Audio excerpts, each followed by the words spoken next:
All right, YouTube, let's get this started. Round two. Hello, hello, hello. Welcome to the stream. Good evening, good afternoon, good morning, wherever you are across the world. Your boy Diamond Boss once again. We're back with another stream. We had a stream a few hours ago where we did a pack opening, discussed a bit of the new cards. We tried out a few games, and we didn't do too well because we did D-rank from D2 down to D3, but we still had some wins there and there. So you guys basically wanted to just see what the best way to play Marincess this season. So I think that's pretty much what the stream is for. It will definitely involve some gameplay, but I think it's more important to understand, okay, what type of ways you can play Marincess, the combos, things to take note of, any utility cards, you know, that you could use in the deck, because the deck is quite versatile, given a certain hand and, you know, the way you play it. But definitely it takes a good person to understand how the deck works.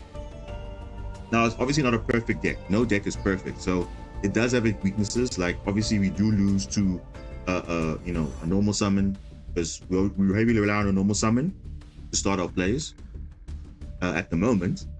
But nonetheless, if we don't have Maxis and, you know, Ash Blossoms, Impermanence, you know, all those usual disruptions, and also the Kashtira is also running around, then yeah, we can basically pull some crazy boards, and yeah, most of them don't even know what Marincess does, so it's kind of in our favor most of the time. And also there's some lines which people don't know if you play the deck quite well. So you guys saw a bit of it earlier if you watched that previous stream, so definitely go check that out if you haven't seen that that stream. And yeah, same like before. For those that are here, welcome again. For those that are going to be watching it later, please make sure to leave a like, comment, and subscribe. I'm going to have some quality content on the way. I'm going to try and incorporate more live gameplay, because I think it's more a better way to interact with you guys, because of course through the normal content, yes, I see clips and I post them, but you like to see the interaction in terms of, okay, what's my thought process, what's the combo line going to certain plays, what's the reasoning behind it, why do I use certain cards. So I think this is where the opportunity where you guys can ask questions. So please feel free to ask as many questions as you want. The stream will go along as long as it will take. Obviously, if you're not going to be around for long, that's 100% understandable, but I'll try and make sure that I get to most of your questions. I will try and go through most of the lists and ideas that I do have for the deck. But of course, if I miss something or if I got to cover something, then please definitely leave a comment or in the chat, you know, just say whatever you want to know. If I display something and you don't understand it, I can explain it again. There's a lot of things you have to see it. It's one thing to explain something, but you actually have to see how it works. So we're going to do a bit of a warm-up with the pure version, just to get everyone going to see, okay, how does a basic Marincess deck work? And then we will take it from there with the other lines, like, you know, the barrier lock line, the Kashtira line, the other line. So we'll take it like that. But I think we did see a bit of, those that were at the stream and watched it, we did see a bit of the Kashtira engine in a way, how the interaction between that goes. Now, obviously, we didn't see it fully because we were obviously disrupted based on the opponent's end boards and stuff like that. But I wanted to actually show you the full potential of the Kashtira package, if I can say that, because obviously we're not running all the Kashtiras, we're only running one, so that's kind of what's useful for us. But yeah, I think we can start obviously by looking at what is a pure version of a deck. So remember, when I say pure version, it means it's just purely Marincess engine, nothing else. The rest of the cards are literally just hand traps and flex spots. So if you see some cards in here that I'm running and you're like, wait, I don't play this, I don't play that ratio, it's fine. It's all up to you. Remember, most of the cards are fairly craftable. The core of the deck, if I just to put you into perspective, the core of the deck doesn't require a lot. The core only requires one.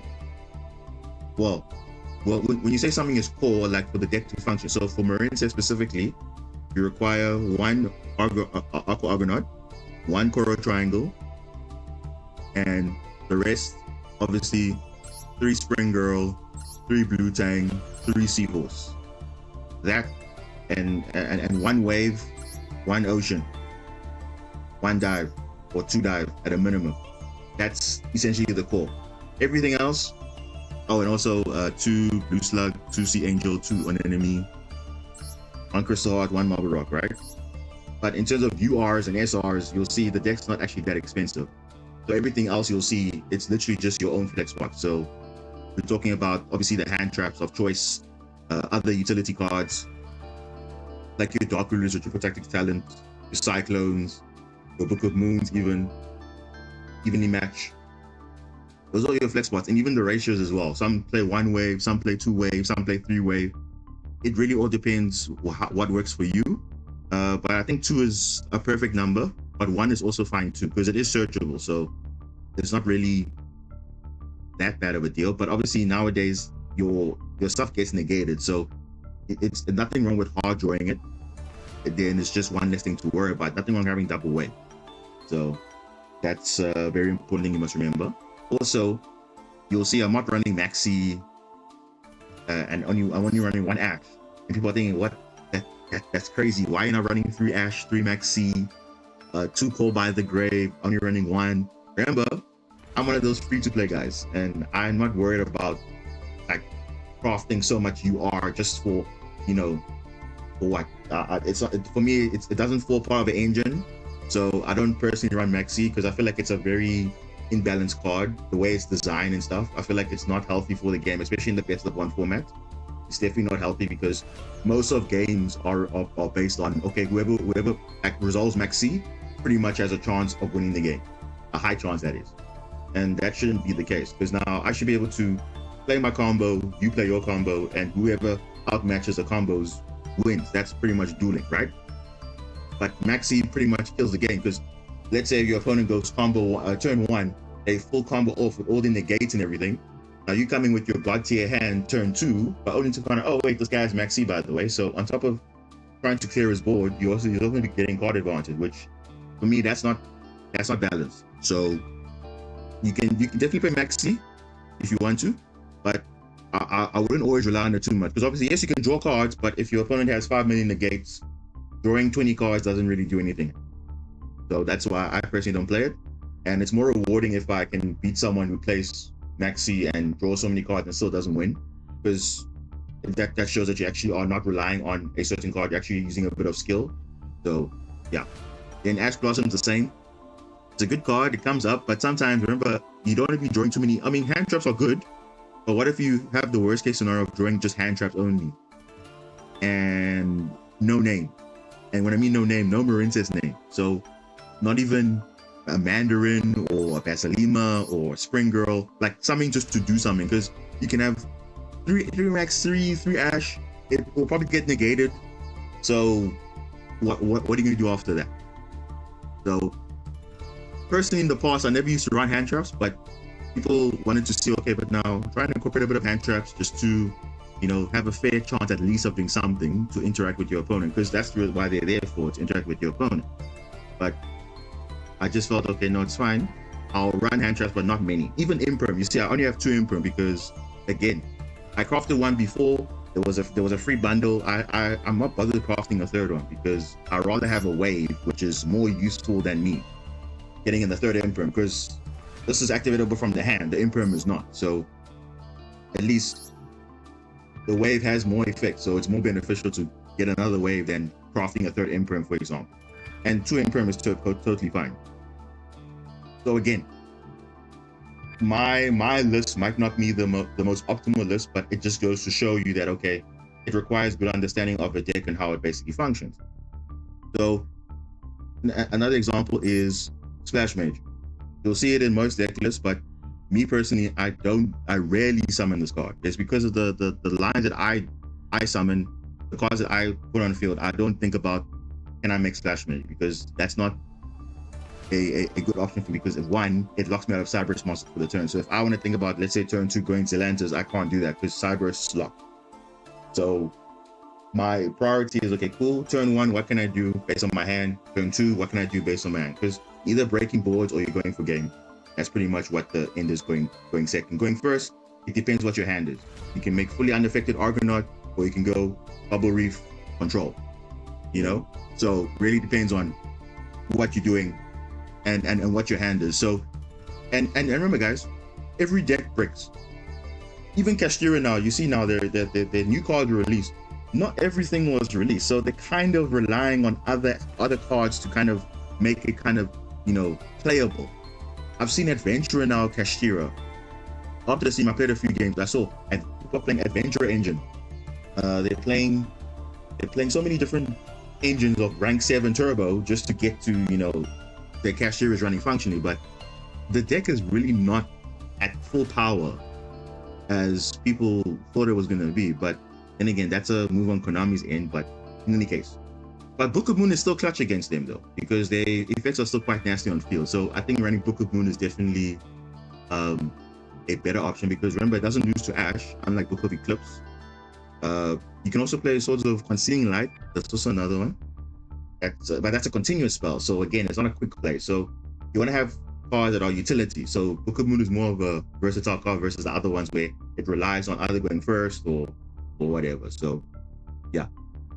So that's pretty much the pure list. Again, extra deck might be questionable. Abyss Dweller, maybe you could have put Stealth Kraken here. Okay, cool. Between Abyss Dweller and Stealth Kraken, I actually alternate, so I can't really pick and choose. Because it just depends on the matchup that I'm facing. Most of the time, I'm not making Dweller. Most of the time, I'm not going to Kraken. I'm relying on my Link monsters. So, yeah, that's pretty much. They're just there for utility also. But again, not every time you're going to experience in the same matchup. And that's the thing about Master Duel versus maybe TCG. We don't have best of 3, so we can't side deck out cards based on what our matchups are. Because definitely against certain matchups, these are the cards you need to run. Against these cards, these matchups, these are cards to run. So of course, Master Duel is a bit different. So that's why I feel like even playing 40 is a bit risky for me, because now it's like, okay, cool. I know this certain card will deal with this type of deck, or most decks. But now if I'm not running it, then I risk not having at least a chance to fight. For example, evening match. If I don't run evening match, I'm screwed, because if I'm going second and I can't break the board, then I'm screwed. So I think that's kind of, you know, deck building. It's kind of important, because you can't just think, yes, I'm always going first. Because now, what if you're going second? Then you need to have these board breakers. And if you don't even have board breakers, then you can't obviously deal with the meta, because the meta is obviously quite crazy. But just for the background, guys, there's a rally going on. People are doing drag racing and stuff. So you might hear a bit of noise in the background. It's basically people doing a rally. So apologies for that. And again, like I've said before in the first guide that I did for Marincess, right? Back then when the tier was at full power, you have to understand how your deck works. And deck building is not a once-off exercise. You have to actually go and practice. I've spent so many times simulating all these combo lines, even the Zelantis line. I actually sat there for hours determining, how do I get this monster out so consistently so that I know when I see certain cards, I know how to deal with it. And it's not like a 4-card combo or a 5-card combo. It's only 2 cards. It's literally Diver Ocean plus Spring Girl, Blue Tang, or Mandarin. It could change vice versa. If I have, let's say, a Kaiju plus, let's say, Seahorse and that, then it changes a little bit. But essentially, I've got myself a way to going second. I never used to think about that before, because, of course, the meta now changes. Most of the time, you're going second. So what do? You have to now obviously think, okay, can I break this board? Do I have this thing? And so on. And sometimes if tier elements are milling your deck, you have to think about, okay, what are the cards that could potentially be milling in your graveyard? Because your graveyard could also be an advantage as well. If they mill the Pascalis for you plus a spell or trap, that's already your follow-up for turn 2 already. So people are running 1 Pascalis, and I'm thinking about, okay, why are you running 1? Because having 2 at least is good. Obviously 3 will be amazing, but for me, I think 2 is okay for me, but for you it might be 3. And it all depends how you are comfortable with the deck. Some people don't even run Basilima. Now Basilima is pretty good, because especially against Kashtira, if you're playing under D-Shifter, for example, and you want to have some sort of advantage against Kashtira, and obviously if they don't have an insane board as well, then obviously we struggle on the Shifter. But if we're going to be destroyed by a card effect for our monsters, this literally protects us. So especially when Kashira comes at full power, their field spells going to be popping cards on the field. This will come in clutch, you know. So try and get used to playing Basilima now, and you'll see she will do something for you, if not in some situations, because most cards are situational. Same with Sleepy Maiden, right? Now, you'd have seen on the previous stream, yeah, she was a brick. Okay, cool. She doesn't do anything. She's level 5, unfortunately. But there are times where she does come up, especially in the graveyard, where she can be used for extra link to equip on a link monster. That effect does come up sometimes. Or it can be a free extender if you have a Marincess monster on field. An extender. You know, so it all depends. That's why I always run it, because you have to give yourself more options. Because sometimes your normal summon can be negated. Then what do? If they kill your normal summon, then you can't play further. At least you have extenders. So yeah, I think I've gone too on about certain things. But again, like I said, if we're gonna play some games now, just to kind of see how the Marincess, pure Marincess works. Then I'll move on to the other variants and explain also why those variants are okay-ish or alright, and I'll explain some of the combos. So this is a pure Marincess. We're gonna go into some ranked, just to try and get an understanding of, you know, for those who want to know what the basic combo is. Now, for me, there's no such thing as a basic combo, because your basic combo is dependent on your hand. If you don't have your basic combo in your hand, then you're kind of screwed. So what do you do with the given hand? That's why I always say, always do test hand, because test hands will tell you what or when to do something. You can't always say, okay, if I see this card, I need to do this all the time. Sometimes you don't know. Like in this case, we're going first now. We have to see what our hand is, and we can see what options we have. Then we know, okay, we can go here, but also at the same time think about what do they have in their hand. They could have hand traps. They could be disrupted. So always go for the worst case scenario. Not assume they have no hand traps. That's always a bad approach. So look at this example here. Our hand is Ash Blossom. Okay, good. Maybe stop Maxi or something, which they probably have in their hand based on that. They have Spring Girl. We have Spring Girl, which is good as a starter and an extender. We also have a Kaiju. We also have Nibiru, and we have the field spell already. So already, what I can do, I can start off, because Spring Girl normally is an extender, and because I have the field spell in my hand, I can go already straight and search for the dive. If they don't negate something here, then that's it, right? So normally you would go for the Blue Slug, but the problem is why I go for Blue Slug here, because Blue Slug will only recover the Spring Girl, and Spring Girl needs a Marincess monster in the grave. Now currently we have nothing in the grave, so we cannot go that route. The only best route we can do is to go into Sea Angel and search for the dive, or if you're missing something else, you get for the ocean, vice versa. So the right play would not be going into Blue Slug here, because you don't have a Marincess monster to banish off Spring Girl. If we had another name, then normally you use that name first, like a Seahorse or something, get that in the grave, then use Spring Girl as an extender. So in this case, we're going to use the Sea Angel instead of the Blue Slug. And the nice thing about this is it actually causes a chain block. So if they do have an Ash, we're going to chain link one Sea Angel, and we're going to chain link to Spring Girl. Now Spring Girl's going to mill, hopefully something nice. If they don't mill anything nice, that's fine. Let's see what they do. Sometimes they ask the wrong thing. Okay, they choose not to. Okay, cool. They probably have an Ash, they probably have an Imperm, we don't know. There we go. So there's so you can see there's the Marincess that we're talking about. Now obviously it's another Spring Girl, but because we have the field spell, we're gonna search for that. Now here's the risk. Now you must ask yourself, do I risk it all and going for Battle Ocean and then trying to summon from the deck? You can do that, but now if you have an Ash, then your play's over. So I always like to go for the conservative play, because I like to use the field spell as like a follow-up. Where, okay, I know, okay, they've got no negations and everything. Because if they get rid of my field spell, I'm kind of screwed, because everything really depends on the field spell. So I need to actually play my move smart. So the best play here would be, okay, cool, I'm gonna actually try and search from someone from the graveyard, a Marincess monster, and let's see what happens.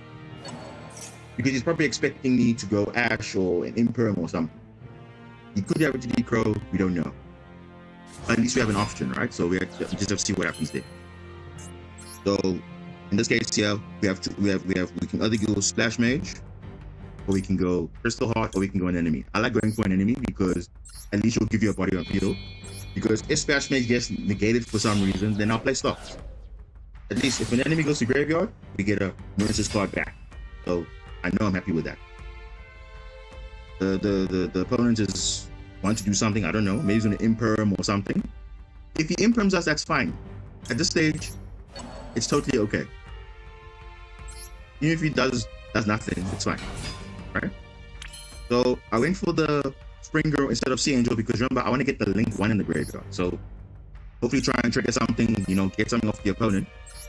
So I'm gonna go and link off into the Loose Light here because we have an arrow that we can point to. Now I'm gonna try and attempt to add Sprinkle back to hand because it will be good for follow-up next turn. Right? So add back to hand. Alright.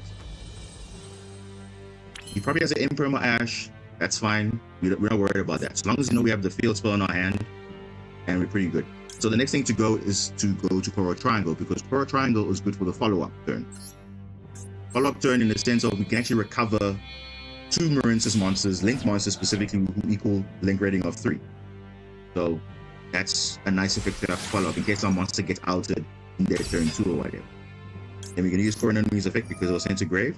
Add back a Marincess card. So normally I would go for the dive, but remember dive is not actually important to us because we actually have the field spell already. So I'm gonna get back the Spring Girl. Right? Obviously, if you didn't have the field spell, you would obviously get your dive back. Because obviously for Coral Triangle's effect, you need to obviously discard a water monster. So obviously I'm not gonna get rid of my Kaiju because I need to know what my opponent's playing the next turn. So I don't know what they're playing. So I'm gonna discard another Spring Girl. And if they ash me, it's fine. There we go. They were waiting, so they know. Okay, cool. They probably played Marincess before. Good targets are Sea Angel. If we're not chain block, then it's a Coral Triangle. That's fine. We still have the Spring Girl to special summon and make a Link 4. But the problem is now we actually are at risk of potentially being outed by something. Because I only will have Bubble Reef on field if I have Wave in hand. If I don't have Wave, I'm not going to go and summon Bubble Reef because it's going to be a waste of resources. And we want Bubble Reef to be useful for either for control or for going for game. So in this case, I'm not going to play the field spell as well. Now some would think, okay, why didn't you play the field spell earlier to at least get 3500 attack? Well, the thing is, they could have a Duster, they could have something. So I don't want to risk using the field spell. So I'm just more conservative that way, but that's just me. So I'm just going to end my turn here. Because I guess I know I have some sort of disruption at least. Okay, so the opponent is playing Labyrinth. So what the weakness against Labyrinth? Like I said, look at their hand. They only have 2 cards in hand. They're gonna have a card sit on the field, which is probably gonna be a Welcome Labyrinth or a Big Welcome. And the best thing to do is to chain Ash. And it also, by chaining Ash, it chain blocks the Lady Labyrinth, because there needs to be a direct chain link to the trap to activate it. So I'm gonna keep my chain link on. And the moment they summon the Labyrinth, I'm going to use Ash, because Ash is obviously going to stop from the special summon, right? Do not Ash this. This is Ash bait. If you Ash the Ariana, you're gonna be screwed, because you want to actually Ash the Big Welcome or the normal Welcome. So people will typically Ash this, don't. It's just bait. Do not do that. It's probably going to search for the Clue Clock or something like that. So that's what they're probably going to do now. Or they're going to go search for Sovi or something. So the Tobio or the furniture, whatever. So this is where we Ash now. So you see here is where we Ash. So if it resolves, yes, okay, cool. Response, no response. And remember, Lady Labyrinth cannot chain because we were the direct chain to the response. So now I have to get rid of our monster now because I have no other plays. They cannot get Lovely on field, so no follow-up. You see? So they're kind of screwed. They have no plays. Only plays they have is the furniture, the Torby, which can actually discard, yes, and set the trap. And the Evenly, okay, cool. Okay, welcome. All right, that's fine. That does absolutely nothing to us. Absolutely nothing. Because Mike is acting up a bit. How is it? Is it acting up weird? Does it sound like it's a bit distorted a bit? Just hold on. I'm not sure what's doing that. Is it? Just let me know if the mic is a bit too, if it's still giving issues. I'll fix it after the game.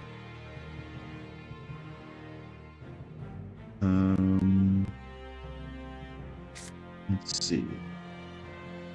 We kind of okay.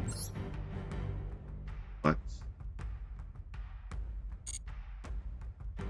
let me know, guys, if I'm audible still, because I'm just worried that I'm potentially you're not hearing me properly. So just let me know if you guys are hearing me properly, then I can fix that accordingly.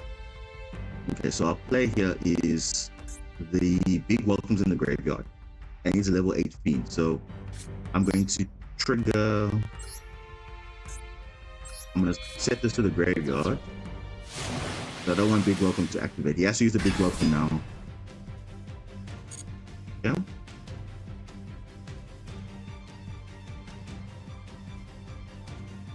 YouTube is being done. The thing is, let me know, guys, if the mic is not coming right. The audio sounds a bit weird. Hello, welcome to the stream. Okay, have a name, yes we do.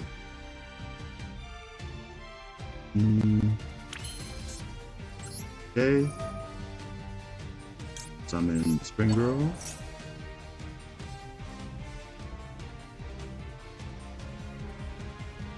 The mic is distorted. Okay. No, it's fine, guys. We're gonna fix it after this game because I need to concentrate now because I want to make sure that we don't lose focus. So just bear with me for a moment and let me just concentrate a bit. So you can just watch and see what I'm doing, and then you understand what the lines I'm doing. But pretty much, you should be good from here.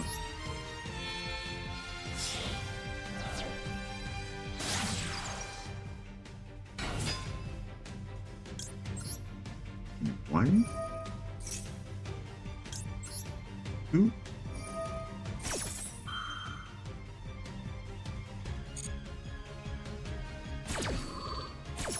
okay. Oh, that's okay. You know pretty much everything that we need. Interesting. Again, not activating field spell just yet. We're gonna always use an enemy and the Sea Angel. Okay. This. Add that Marincess name.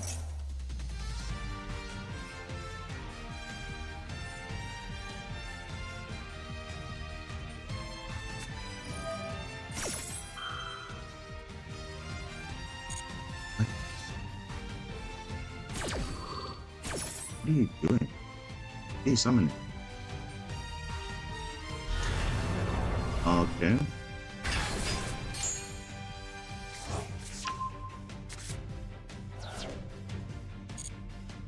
Okay.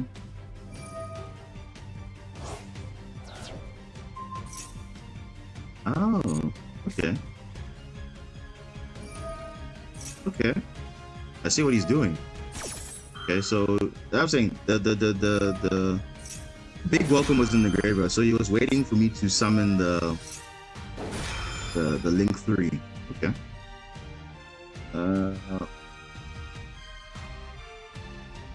All right. Let's see what he's gonna destroy though.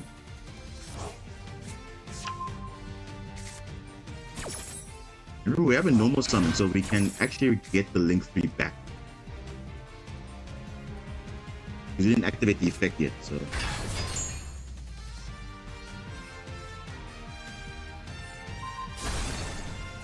That's perfectly fine, actually. That's actually fine. That's actually fine because we can do this. We can speed run this. Let's see. Send this.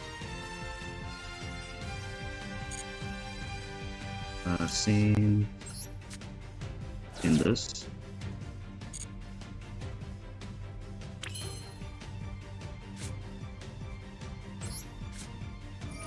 And use the effect of this stuff.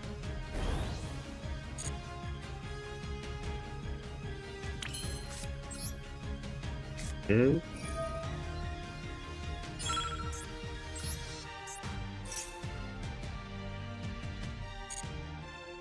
Okay. I'm going to use Escalus.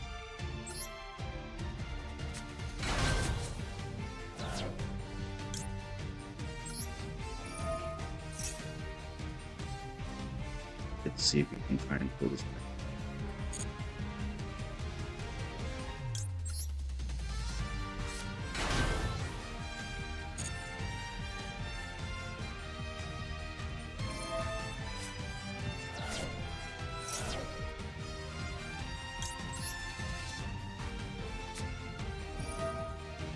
Just gonna negate that because we don't want any trouble.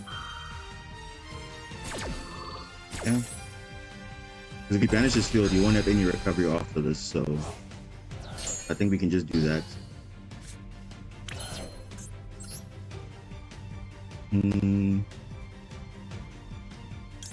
Get this back.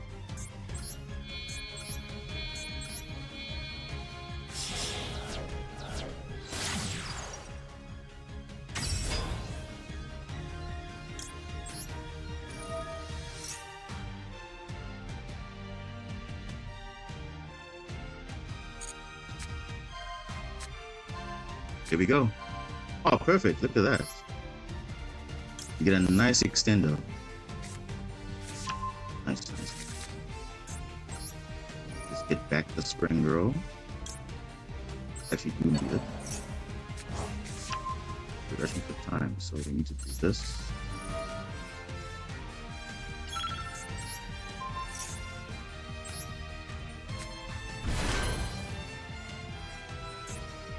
So that way we'll be running for time, so we need to rush now.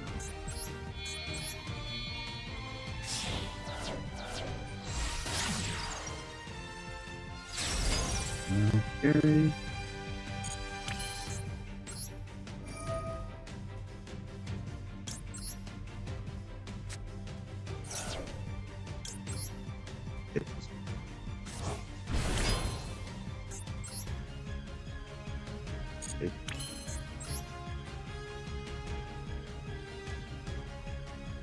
Fun. You may at least wipe his field, and I can end phase or something.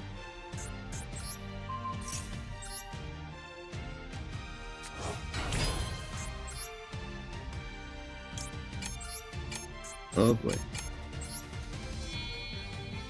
At least I'll get my kaiju back as well, so it won't be too bad.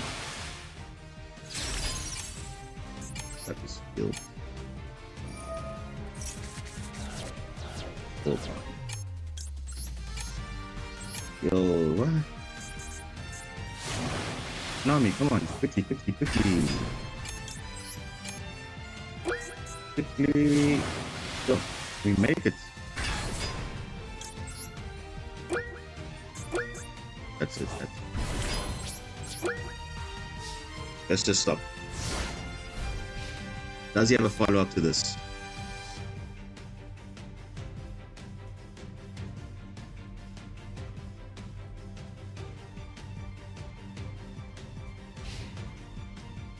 Apologize about that. I had to concentrate because the time was running out, so I didn't want to, waste any more time. So at least not like throw the game away.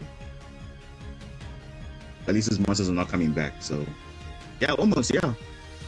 The thing is that labyrinth play of bouncing back marble rock kind of disrupted me. Here we go. So this is a prime example, guys, of knowing, not shotgunning everything. So imagine if I shotgunned the field spell. I would have been screwed because he would have actually made sense. Okay, let's pop the field spell because that's his main card. So do everything, set up your field, and then play the field spell at the end. They didn't have shotgun everything, and now you see, he thought I didn't have plays, but luckily, but he didn't know I normal summon. So this is again a prime example. They could have played a bit better. I don't know, but we managed to pull it off. And despite the little disruption, we were still able to, with our hand, with our graveyard, using it to our advantage. And we had so much advantage anyway. And when we brought back the field, we pretty much had, pretty much no advantage. And he literally has no cards. And remember, we called by the grave that furniture monster. So he couldn't get any field spell or trap or follow up. So no matter what he does, we always have advantage over him anyway. And we also got the kaiju back. So again, this is one of the many examples of why I think it's important to know how and when you can adapt. So you see now, I would have gone normally, okay, go for the OTK line normally, but you see, they always change because somehow, some way, you get disrupted, and you have to think, okay, what do I do if I get disrupted? Then I have alternative. So it's a good thing I gave the kaiju to him early because it prompted them to wait, okay, and use that trap. Because once you get rid of all their disruptions, they can't do anything. And you saw now, they literally can't do anything. Their lovely was gone, their lady was gone, the labyrinth was gone, the furniture was gone, so they had nothing. So I think we played it smart. And another thing I'll say, you'll see if you guys watch the Worlds previous weekend, like those matchups, you will see some of them were pretty intense because some of the plays they were doing, they were like, no, normally you don't do this, but there's a reason why certain plays are done. It's because you're trying to think ahead. So me kaijuing him early was prompting him later, okay, I need to use this now, otherwise I'm going to lose the game. But he didn't know I had a follow-up. Because you always check, is the person normal summon? No. Does he have other cards in his mind? Should I pop in the hand or pop it on the field? He chose to pop on the field, which was a mistake. Maybe if he popped the card in the hand, he could have had a chance of ripping the field spell. They would have been screwed. But I think it wouldn't have mattered anyway because would have revived it back with the Marble Rock anyway. So, yeah. By the way, I got another new replay to share if that's all right. And only does it. Okay. All right, because the last one was quite interesting. It was like one-sided, I think. So yeah, if you have another one, that's totally fine. I don't have a problem with doing it again. Let's do one more game of the pure version, just to make sure we're comfortable. We know how to deal with things. So that was going first. So that's the routine going first. You have to think, okay, what's your hand? How's it going? So now we're gonna have opportunity going second and see how we can do going second. Now, obviously, doesn't mean we're always gonna win going second. We have to see what the opponent is playing, what board they end on, and look at our hand. So let's see, how good is our hand? Okay, our hand is pretty good. Our hand is pretty good. We got disruption in the hand for hand traps. We also got called by Dark Rune no more, which is always good. Fix the mic. Yeah, that I need to do. Hold on, guys.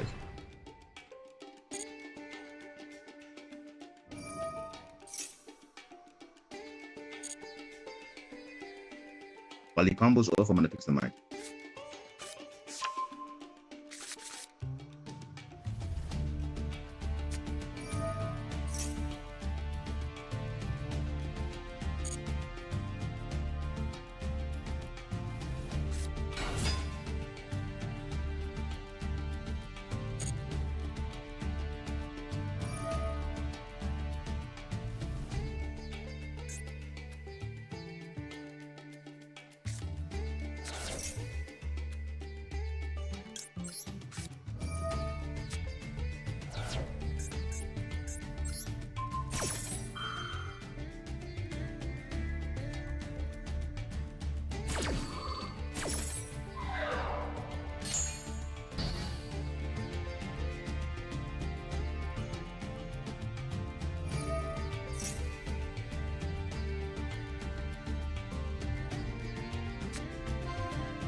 Okay, guys, I was trying to fix the mic. I'm not sure if it's still audible now, but I need to finish this game because I need to just make sure to test the mic if it's working properly, because I don't know why it's giving some weird distorting issues. I don't know what's going on, but anyway, let's see. So, what kind of dark ruler maybe? I don't know what's in this back row. Even it would be nice here, but okay. Yeah, I think let's just do this. Okay.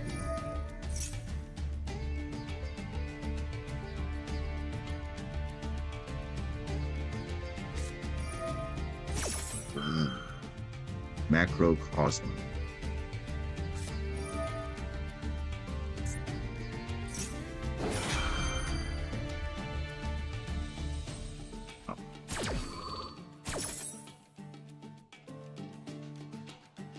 This is Kastura. This is what they do now, right?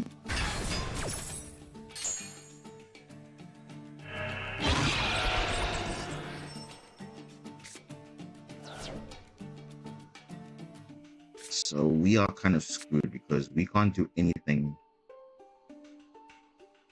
under Microcosmos now. Everything gets banished. Ah.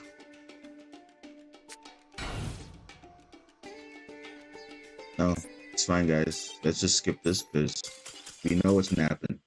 Like, let's not even play ourselves. That's just unfortunate. Let me try and fix the mic, guys. Then we'll get back to this. My apologies if the mic is still not coming right. I'm just gonna fix it now, and then hopefully it will come right.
Yep.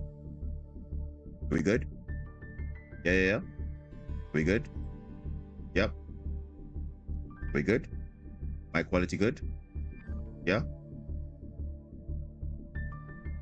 Are we good? Yeah.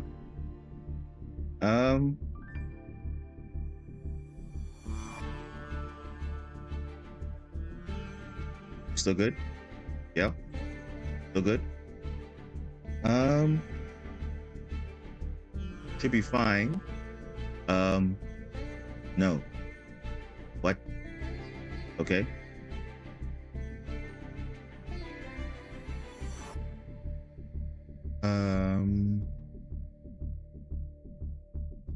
Is it fine?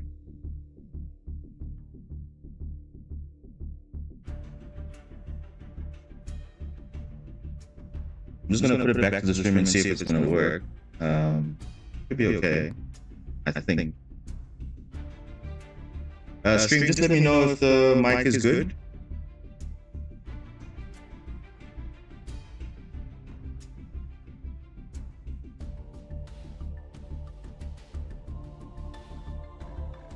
Not sure if the settings are okay now. Just let me know, guys, if the stream is audible.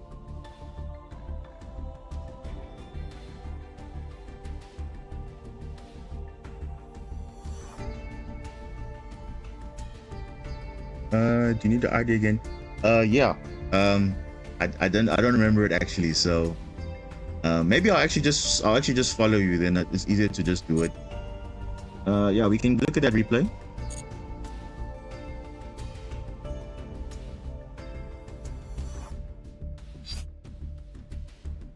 Okay, great, thanks. No, sorry guys, apologies for that. I don't know, the mic sometimes does that, so it usually doesn't happen like that, but it happened now. All right.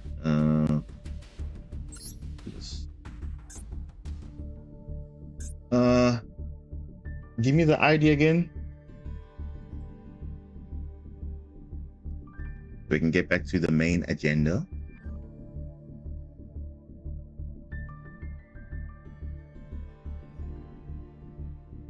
Yeah, thanks. Okay,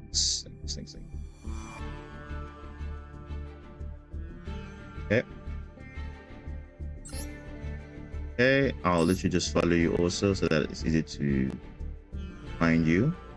All right, replay. Let's see, which one is it? Is it the top one? Or the middle one?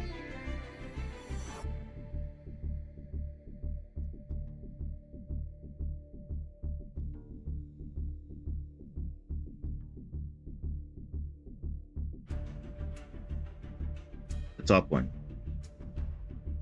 Okay.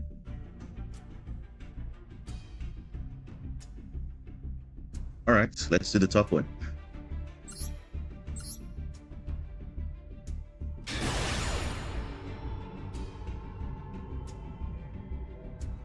All right, guys, so this is going to be another replay by James the Cat. So hopefully it's a good one. And Trapfix, he's loving that Trapfix. So let's see this time around. Oh, Vesquilio. Interesting. All right, Vesquilio into the Sarah. A royal share. Oh, a royal Sarah. Nice. Nice. Traveler Exceed. Link off into probably Rafflesia. Okay, that's good. All right. Rafflesia's going to go. Advanced mode set evenly and Gravedigger's Trap Hole. And Maxi in hand. Go, Aramage. Okay. Oh. Okay, this might be an interesting matchup. Life point gain. Ooh, whoa, that's gonna trigger all the effects, isn't it? Damn. Okay. Floodgate Trap Hole. You love to see it. May have added some Kaiju's, got 6 Dynamorphia. Okay. Don't blame me though. Because, you know, Dynamorphia is crazy, so. We have Aramage versus Traptrix. Love to see it. Okay, Bless wins. Bless wins can either gain life or summon Aroma from grave, but there's nothing in grave now.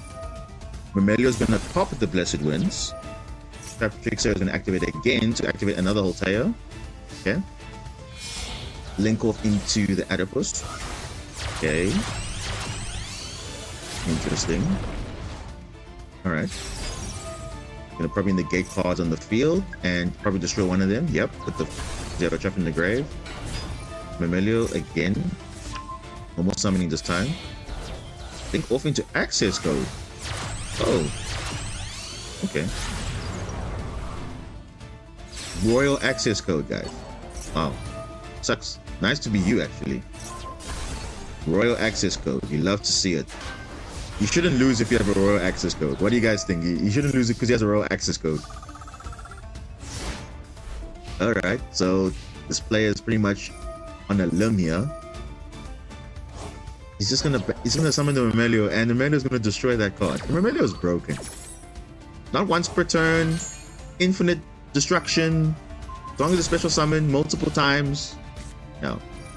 Whoa! Lightning Storm! Okay. And that's it. Wow. Okay, interesting. You crafted the access code and they gave you a royal access code. You gotta be joking. Remelio again. Like, yeah. Alright. Pingulika, okay. Skillio is gonna banish to set a normal trap. And I think you have game, eh? No, you don't, do you? Is it game? No, it's not. You only had 9,600 damage. Oh, you're gonna go into Utopic Draco Future. Alright. 2 monsters with the same rank. Except number monsters. Interesting. So you pretty much have full on negation. So whatever they do doesn't matter. Doing a little bit. Okay. Yo, guys, can I just say something? This duel just showed me a lot of things. I think there's some things we need to talk about this duel. Like, Captrix Remelio is broken. That's all I can say about this replay. Yeah. A good duel. I'll give it another rating. I'll say 9 out of 10. At least because you had the royal access code, that's why. So that's why I'm giving you a 9 out of 10. But still, I want to see something challenging, you know, like where you actually like clawed it. Obviously, you're going first and stuff, but like I want to see you going second. What can you do? But good replay nonetheless. Good replay nonetheless. Okay, well done. Not that. No, the thing is, that effect. Exactly, it's one-sided. So that's what I'm saying. It needs to be interesting. Like, there's actually some plays going on. So, like, just give me something that's crazy. So, let me see. Do I have some replays that I can really show you guys that I haven't shown you guys before? Maybe. Let me see. Let me just check from my replays. I have some stuff. I don't even know what is in here. Rank duels. What is this? Oh, guys, look at this. This is a 47-turn duel.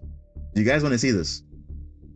This duel was a while back. I think it was last season. Yeah, I saved it, but I never got time to actually record it and something. But like, okay, do you guys want to see this 47-turn duel? This duel was just like you would think, oh, it was one-sided, but yo, the back and forth and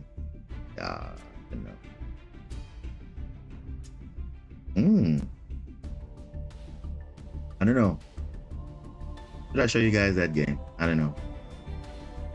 Or, yeah, 47. Okay, so this duel is funny because this was not using Marincess. This was using Water Exceed, and I think versus Adamantipator. So you guys can see where that was going, right? I also have another duel, which is Heroes versus Evil Eye. I don't know if you guys want to see that one. So which one do you want to see? You want to see the 47-turn duel, or do you want to see the Hero versus Evil Eye? Before we carry on with Marincess stuff, since we are now doing replays. So yeah, do you guys want to see the 47 one, or do you want to see the Hero versus Evil Eye? Because I feel like they're both interesting games. So yeah, one is definitely like feels one-sided. The other one is like a nice back and forth. So what do you guys think? The 47-turn duel or the... Do you want to see it? The 47-turn duel? Well, the thing is, it's not 47 turns of back and forth. So yeah, I think, okay, so I'll tell you guys, just for you guys, I'll show you the 47-turn duel, but remember, it is going to be a bit long, so I'm going to skip a few things. And this duel will show you a lot of things. So let's just look at the deck first of all, just to get context also. So can everyone see what the deck is? This is an Adamantipated deck, so it's pretty standard, right? Nothing too crazy. Got Block Dragon, got your Tackle Crusader, and got your crazy extra deck. And notice one thing: how many Earth monsters are in the extra deck? There's only Galleon Granite. There is Blackluster Soldier. There is the Prank Kids Meow Mew, and the Asusa. And that's it. The rest are not Earth monsters. So I think you guys know where this is going. Just saying, for those who've watched the streams before, I think you know where this is going. And remember, this is 47 turns, by the way. So you're probably thinking, how did this last 47 turns? With they had no floodgates in their deck. What were they doing? Well, let's see. Let's see, guys. Now this is nowhere near funny. It just exposes how a deck relies on certain cards. So yeah. So I was playing Water XC, guys. So don't mind me. I was going first. So I had a nice combo. Dream Shark. I literally had no combo, right? So this was my board. Right? Yeah, he locked himself into Earth and he was a noob. Cool. But to be fair, he did have kind of a way out, but I was one step ahead because I kind of created the, you know what they call the Gozen match, the Gozen match lock, where you have Stealth Kraken on field plus something else, which pretty much locks him out also completely. So you guys will see it. So he had the Guardian. I Gozen match immediately. So Earth monsters, he can only summon, right? So I didn't want him to summon out nonsense. So I said, okay, let me shotgun the Gozen match, and that's it. Then I pretty much tried to summon monsters. Summon from the deck, becomes level 4. He negates it, but like a Chad. Then he starts his plays, adds a Guardian, whatever, and I do nothing because I know that the Dream Shark is 2600 defense, right? It cannot be destroyed once in battle, so 2 times basically to get over it. He searches the Block Dragon. He summons the Asusa, right? And he tries to go for battle. Okay, he takes off the Angler, but then that's it. He can't get over this Dream Shark. Yeah, that's evil. Well, the thing is, you'll see now what he does. So he was thinking, okay, wait, how do I beat this Dream Shark? This Dream Shark seems invincible, right? So he's popping off. Normally, he's comboing. He's going to BLS. And remember, BLS here was Link Summon using Block Dragon. So he's untargetable, indestructible. So people would think, okay, cool, he's done, or I'm done for, because he just goes to battle, right? And obviously we'll banish one card in the field, right? The problem is, Dream Shark, the first time it will be destroyed by battle, is not destroyed. So that was he realized that very quickly. So he adds his monsters from Block Dragon. He tries to summon something, but doesn't do anything, and then, oh, can't be destroyed. And now he's sitting there wondering, oh flip, how do I deal with this now? So, yeah. And the turn just goes, literally. This is literally my inboard for like 20 turns. Can't even get over Dream Shark. Because remember, his extra deck is not Earth monsters mainly. It's non-Earth. So some would say it's evil, but you can't get over a simple Dream Shark. Like, surely you can do something. But if you had a better extra deck, you could have done it. But yeah. So this is literally him trying to figure out, how do I get over this card? Because he thought, okay, let me crash into a monster. No, it will be destroyed by battle. It's not destroyed for the first time. So I'm literally just building my hand. Yeah, he's setting up his negates, but his monsters are weaker than 2600 defense, and I'm basically kind of, in a way, indestructible in a way. Because he doesn't have cards that can target, destroy. Because literally, you just need the cards to destroy it, but it doesn't do anything. So this build is pretty much just me stalling. Yeah, Dream Shark, guys, is powerful. People underestimate it, but this is just like, yeah. When I was playing this duel, I was even shocked, like, really? You have no outs? Because one, you're on the Gozen match, and number two, You don't have anything else. Like, come on. Now people will say, yeah, Golden Match is toxic, but remember, it's not toxic because of Water Exceed. It's toxic because of Runic Stun. And even Synchro, he can't Synchro because his Synchros are wind and water monsters. So he can't at all Synchro. He can't Synchro into wind because earth monsters is what he's allowed. So he literally can't do anything. So I'm literally just filling up my hand and also filling up my graveyard because you see I have Pot of Avarice. Pot of Avarice makes me shuffle 5 in the deck, draw 2. So I'm pretty much not losing anything. So if I discard my cards, it's fine. This was turn 23, guys. Turn 23. He can't get over this board. Okay? Of course, something's going to change. You'll see very soon. Something's going to change later. You'll be like, oh, okay. He thought he had it out. But you see, I said 2 imperms. I said 2 imperms. Where those spell and traps are, whatever they are. Literally, this is me. Sitting on Dream Shark. Dream Shark doing the things. So I drew the Duster. Get rid of it. So it was cross out and called by the grave. So I just got rid of those. And then yeah.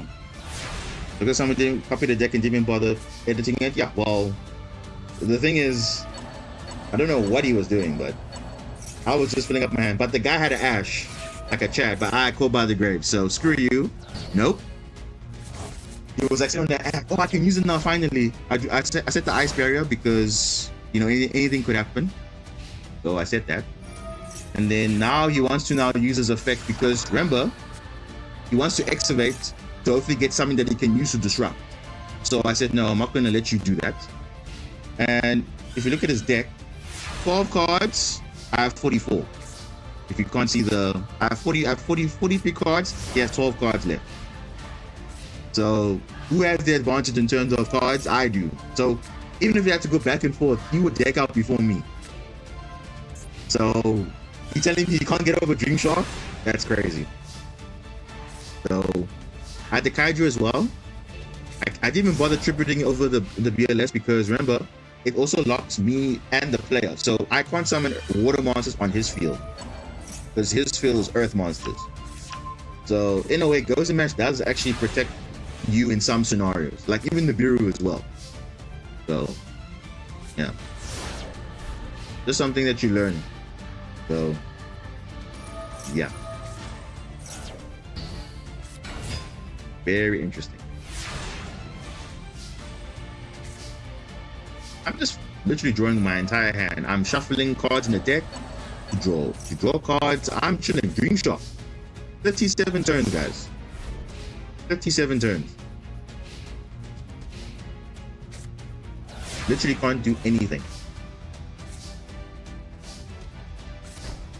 And this is Emancipator that's supposed to be a good deck, apparently. Yet it relies on non-Emancipator decks. So it just goes to show their main deck is Earth, the extra deck is not. So is it really Emancipator or is it a pile deck just like a Waradon combo? You know? So now what I do, I just combo off. I summon the Stealth Kraken. So now on top of being Dozen matched Earth, now he's waterlogged as well. So I wanted to use some spikes, obviously, so I said, okay, cool. Let's see what happens. So for those who don't know, let me just pause here for a bit because James is asking, when does Kairyu-Shin come in? Remember, Kairyu-Shin conflicts with Stealth Kraken because Stealth Kraken says all face-up monsters on the field become water, and then Kairyu-Shin says you can only summon you only have one non-water monster on the field. So all the monsters are water, so it conflicts each other. So you can never have both of them at the same time. Never. And also with Stealth Kraken, it was summoned with Right Hand Shark, so it cannot be destroyed by battle. And Nash Knight cannot be destroyed by battle when a number of monsters on the field. So this also technically can be destroyed by battle and also can suck up cards on the field. So I thought, okay, cool, I'm fine. Dream Shark is still here, but he has an out. Because now remember, I made his monsters a water monster, so he can now go into Dragite. Okay. So I tried to pop the drag guy, but I forgot the guy's a rock monster, so I have to suck it up.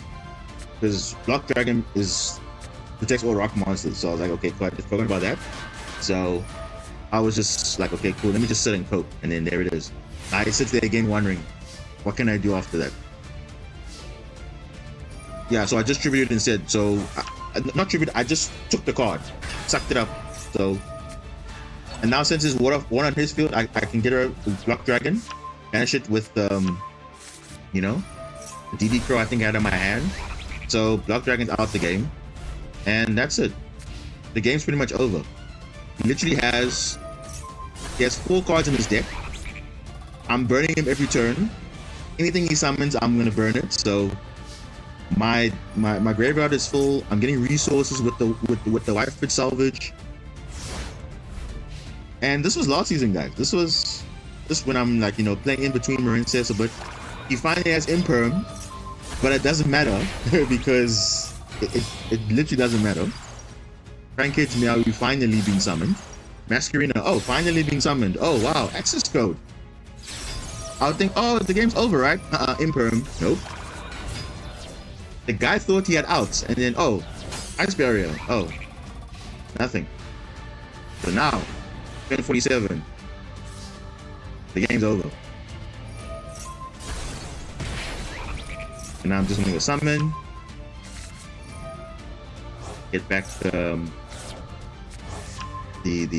Ice Barrier, and then that's it. The game's over. Coming back Dream Shock again. That's it. That's all she wrote, guys. Now this was no way a fun duel. It just exposed how his deck is heavily reliant on the extra deck and Block Dragon. So yeah, this is a lesson learned for everybody. Deck building is important to accommodate all counters. I keep saying it. An Emancipator is not an Emancipator because it's just a power deck just to get a generic extra deck that anyone can make. It makes it easier for them because they have one card, Block Dragon. If Block Dragon is not in the game, they don't do anything. Yeah. Then I have another duel. Where is it? I think I was playing casual or something. It was a casual or something. I think it was a casual match or something. Yeah, this is the game. Yeah, so it was a casual match. So it's not a ranked match, unfortunately, but you can see most of the duels I saved were diamond, so I was just playing in between. The fact that the guy he didn't even scoop because of determined. He thought he had it out, but he didn't. So this is against Heroes. No, this is Heroes versus Evil Eye. And not Heroes like the Omni Heroes. People are playing Vision Hero, Ferris, and what. This is Elemental Hero Neos. So literally Elemental Heroes and Neos. And Neospatians, that's it. So nothing funny. So this duel was back and forth, right? So Evil Eye going turn 1, brilliant, right? Cool. They have a believable. See, I have 60 card deck. He has a 40 card deck, right? He adds his Evil Eye stuff. That's fine. And literally, if I'm not playing Marincess, I'm either playing Blackwing, I'm either playing Heroes, I'm playing What Exceed. I'm playing decks that people don't play because I like to play different stuff. I'm not just a one deck player, so I like to have variety. So his turn 1 is pretty good, and he has Maxi, so okay, cool. So I'm evenly thinking that okay, I have an advantage, but the guy has the spell and trap that negates, so even he's dead. Oh well. Anyway, so even he's dead. Then because this card, every time activates a spell or monster effect, it boosts up his attack. So I just use the Least Possible Army, use the Prisma to send the Neos, right? And he negates it, but it's a cost, so it doesn't matter. My whole point was to get Neos in the graveyard because Neos triggers all my Neospatian stuff. So Ian Shuffle. So I know I'm saying there's no Ash. Get my Stratos. Stratos is going to get destroyed, or what is it? What does this card do? Oh, he takes control of it, but it still resolves the effect, and I get Spirit of Neos. Okay, it gets bigger. I use the effect of Crosskeeper, summon the Spirit of Neos, get my instant contact. I think. Can't remember what I get. This guy keeps destroying my cards. I don't know why he keeps doing that. The evil eye just destroys cards that you're not even reading. Instant contact. Instant contact works because Neos is in the graveyard, so I could summon a fusion monster. So I try to summon, but then he links off everything into his evil eye monster. So now the Eye of Selene is gone. So no targeting effects, immunity or whatever. So I summon the Sunrise. Sunrise is special summon, so get to add Miracle Fusion. Chain link 2, Crosskeeper, draw 2. Put 1 back in the deck. He chains Evil Eyes on these 2, equip back Eye of Selene, which is fine. No problem. Draw 2, get the Dark Panther in the Bureau. Okay, not useful. Get Miracle Fusion. Use Monster Reborn to get back the Stratos, because remember Stratos is not once per turn, so why not? Get the Stratos, use up the field, and another hero gets Spirit of News for follow-up. So I know in the battle phase, if he wants to destroy something, then we'll go into battle. This card will be summoned and it won't be destroyed by battle. So he uses his Evil Eye to again destroy a card, and it gets bigger. The monster gets bigger if you equip it with Evil Eye. The monster gets huge. And his life point goes down every time he activates a monster effect or a spell card with Eye of Selene equipped. So it's like a ticking time bomb basically. So you see, he gets huge. 7,100 thinking he has game, but I've got Spirit of Neos. Spirit of Neos is going to add instant contact again. And yeah, because he doesn't read. So anyway, doesn't matter what he does. He summons Masquerina. Oh, new animation. Okay, I didn't know that because back then there was no animation for Masquerina, so now there is. Nice. Maxi again. He tries to just. Okay. So here was his misplay. No, this is the original Masquerina. You see, this is the original one. This is the original Masquerina. So I think both the original Masquerina and the alternative art have an animation. So that's pretty nice. So he makes a mistake, guys. Because here he says it's the effect says you can destroy during the next standby phase after activated, negate the effect of one effect monster this card currently points to. Unfortunately, link monsters need to summon to a zone a link monster points to. So now he negates his own Masquerina being summoned the previous turn. So he could have linked off into something, but now he negated his own monster that it points to. So now Masquerina is offline. So now Spirit of Neos is here, not doing anything. I've got instant contact. I also have another Neos in the graveyard. So what does that mean for me? So I also have King of the Swamp. King of the Swamp can be a name for anything, any fusion, also polymerization as well. The attack is based on the difference, yes. So it's based on the difference between life points and also based on what he activated already on field. So he's got 2 monsters, 2 equipped Eye of Selene equipped. So it says here, while this Eye of Selene is in the trap zone, your life points are lower than your opponent's. The equipped monster gains attack equal to the difference. So he already had like 4,000 or something, or 8. I think he had 7,100. Then you got difference between my life points and theirs, so that's why it's bigger. So I use instant contact, summon the Flame Wing Man. Then I use Spirit of Neos back into the deck, summon Royal Neos, and this is where he scoops. Because he messed up, because I could have. I had 2 options. I fuse into Shiny Neos Wingman, gain 300 attack for each monster on the field, destroy cards in the field, or I can go into this monster here, which I think it was. Where's my extra deck? Where is it? Where is the extra deck? Okay, it didn't go. But I could have gone into the Neos Kluger, which is the Ubel fusion. That when it battles a monster, it inflicts damage to the opponent equal to their attack point. So he had 8,000 damage, 8,000 attack points, which would mean 8,000 damage. So he would have lost anyway. So that was Heroes. Anyway, guys, that's some replays. Maybe you can do replays another day, but that's fine. So we are back with Royal Neos. Yes, Royal Neos. I only have 2 Neos, so one is not Royal, the other one is Royal. So yeah. So let's go back to some Marincess. So yeah, GG. Yeah, and trust me, guys, heroes don't sleep on it. If you don't like if you want to play something that's budget friendly, I think you can play Hero Neros. Hero Neros is pretty good. Doesn't need Visionary Ferris, doesn't need Visionary Byron, doesn't need all those expensive URs. You can just play with budget SRs and normals will be fine. Okay, so this is a cracked hand. Holy moly. Whoa. So normally, based on my hand, I'll decide, okay, should I go for Bubble Reef or I go for Unaffected Argonaut? As you can see, my hand is pretty cracked. So I have Tang, I have the Skeleton, and I have Seahorse. So here's my normal combo. Obviously, Blue Tang's your best normal summon, so you can activate that effect, of course. If they have an Ash, there's something in the gate. So here, I'm gonna send the Spring Girl, because that's the, remember, you're putting all your pieces. So you want to see all your names as possible. So here, you always send Spring Girl. If your Spring Girl was in your hand, you'll send Seahorse and vice versa, right? So now we go into Blue Slug here. No point going to Sea Angel, because, you know, I know someone who was trying to perfect the free-to-play hero deck.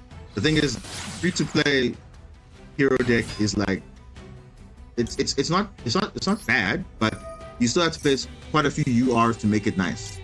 So, yeah.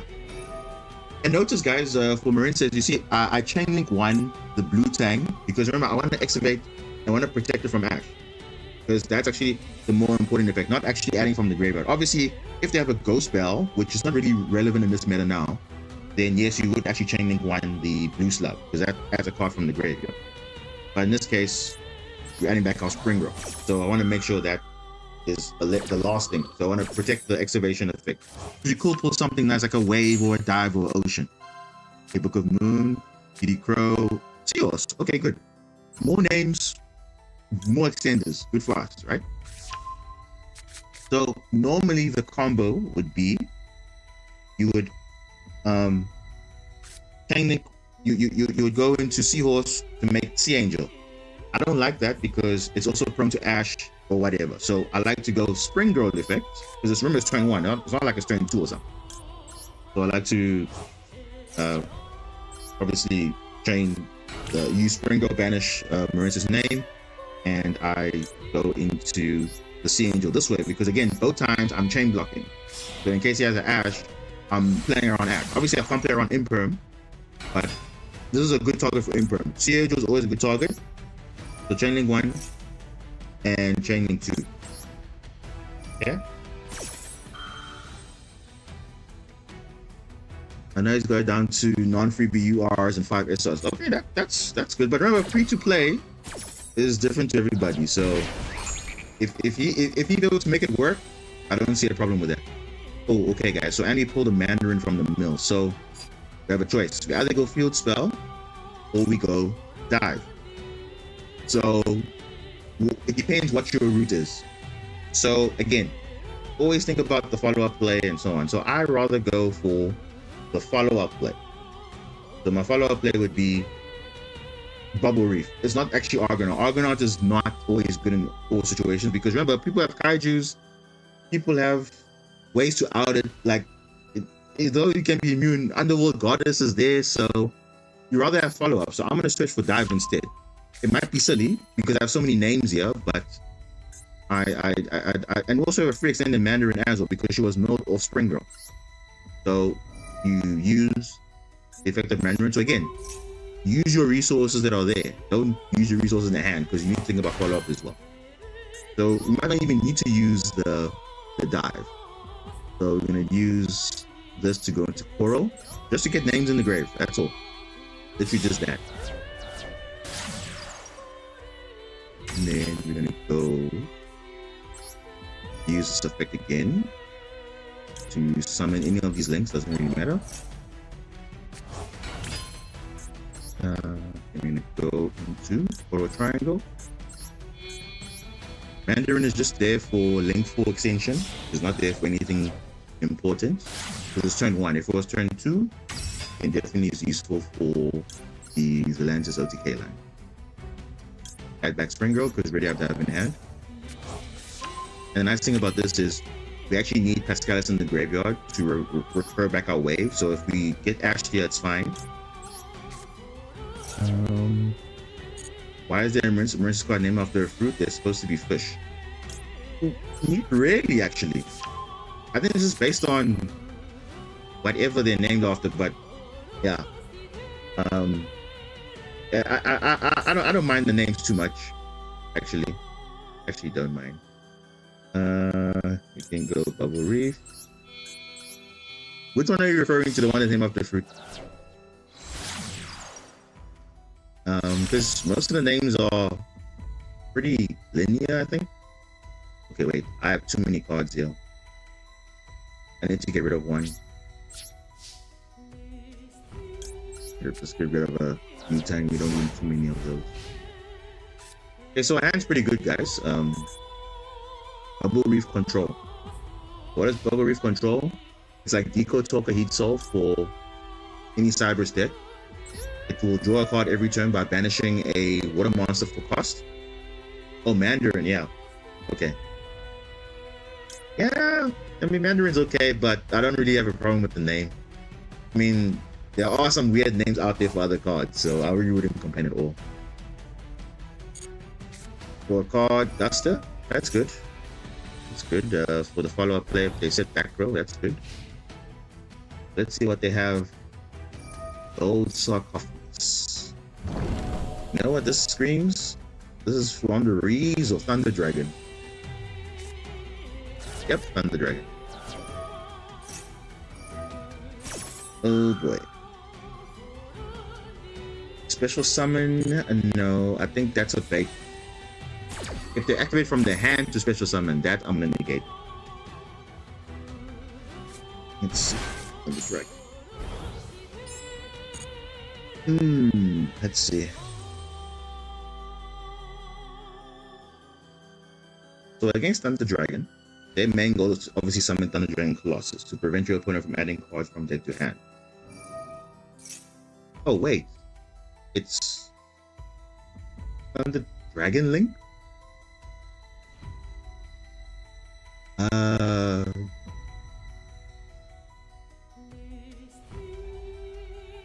Colossus does hurt us because remember it requires us to be adding cards from if we already have all our cards already, like our wave, our ocean, and dive, it's fine. But if we don't have those things, it's a problem because we can't add anything from the deck to hand except by drawing. So, and we don't have any draw power like except for Bubble Reef. We don't have Power of Desire or anything like that, so that's a bit of a problem. Do I ash this? Because I don't know what this guy's going to be summoning. You know what? Let's just ash it. Because I don't want him to sort of Baron the Fleur, some weird nonsense. Cross out.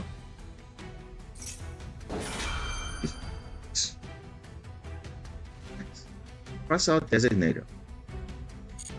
This guy just has an answer to everything, eh? The thing is, if you go Synchro, I think he's going to Synchro into level 10.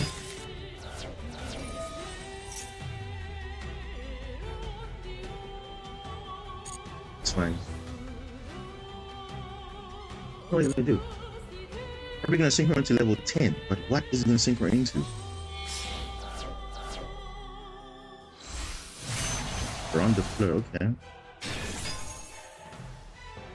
Okay. Alright. Negate.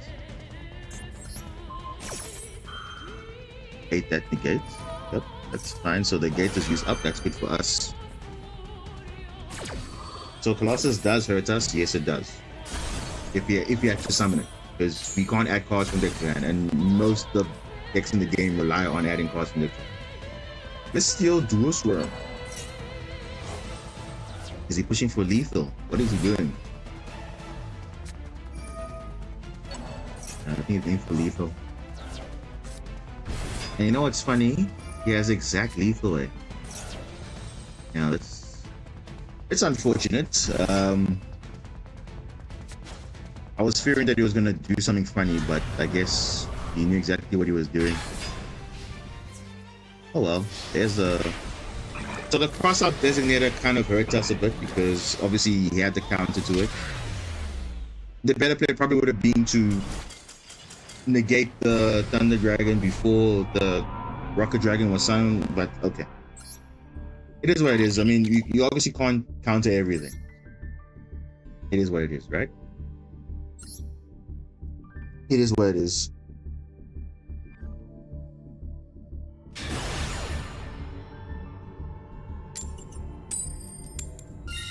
Okay, going first again. All right. So I think in that game, we were a bit unfortunate, of course, because they had cross-out designator, and also we didn't know what they were going into. So either Thunder Dragon Colossus or another route. So we didn't know they were going to go into a synchro. If I had known that, I would have played a bit better, but that's okay. Okay, so this hand is interesting because we have Pescalis, which is probably your worst starter because Pescalis can be impermed and therefore you don't get your other monster on the field. So the best you can do if you don't have these like dive or whatever is, yeah, it's not good. But let's just do it anyway because we don't have anything else really. So if he imperms or probably has Maxi or something. Oh, what does he have? Okay. Let's go for new slug.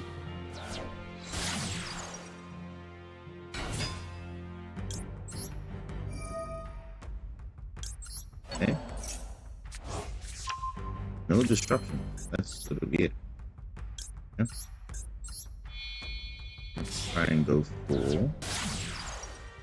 So here I'll try and go for the field spell because I already have dive in my hand. So you obviously search for the same thing. What? Nothing. So you know what, guys? For this duel, we can do two things. I'm going to show you how to go unaffected with wave. So currently now I was just like, okay, how do we get wave? What do we do? Well, I'm going to show you. If they have no disruptions, which is odd. So we did Pescalis, Mandarin. Okay, Mandarin's in the grave, cool. You got dive, which is nice. Now we're gonna use the effect of Mandarin to summon to his own points to. I'm gonna summon the Crystal Heart. Now, most people would summon Crystal Heart later. I like summon Crystal Heart first because this is the same line you would use for going to Barrier Statue Turbo. Because even if they have the Nibiru, you still will have Crystal Heart on the field because Crystal Heart's unaffected by Nibiru. So even if they wipe your whole field, you still have something to deal with. So then we can go into dive, summon from the deck. If they're Asher, that's fine. This is where we go for Blue Tang. And this is where we're gonna go send off with the Spring Girl because remember we don't have Spring Girl, so we need Spring Girl. Follow up, of course. And now we're gonna go into an enemy. Hello, how you doing? Welcome to the stream.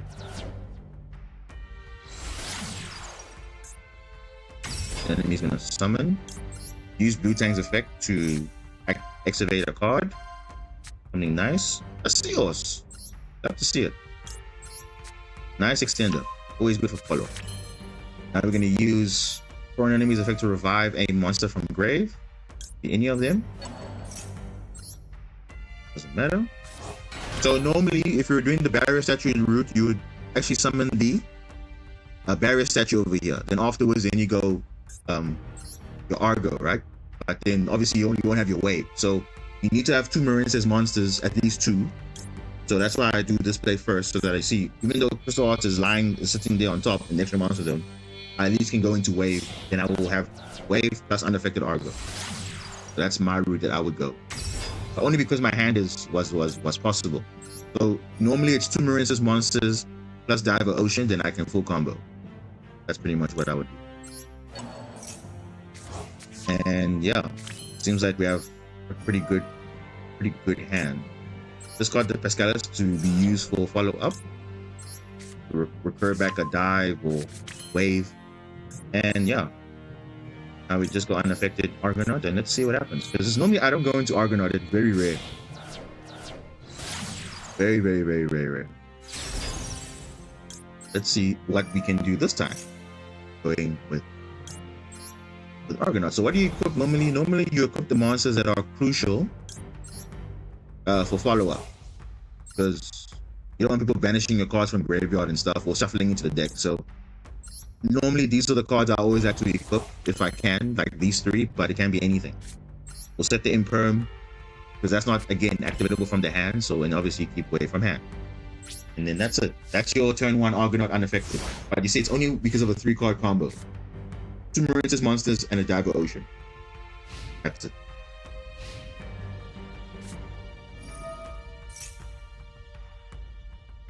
Wow. Valence. Wow. So this shuts off my field spell. So I need to negate this now. Because if he places another field spell in my zone, I'm going to be not unaffected anymore. So I need to definitely do that now. Negate that effect.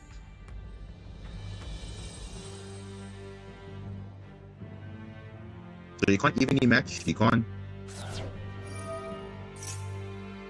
What? Isn't it once per turn? Wait. Did he not use the... Can he activate this again? Are you serious? What did it... I negated the effect, not the activation. So why is he activating it again? Oh, okay.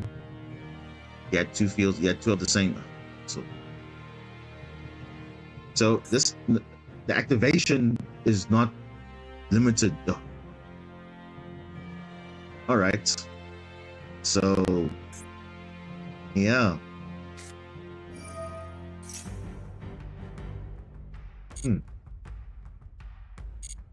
Guy.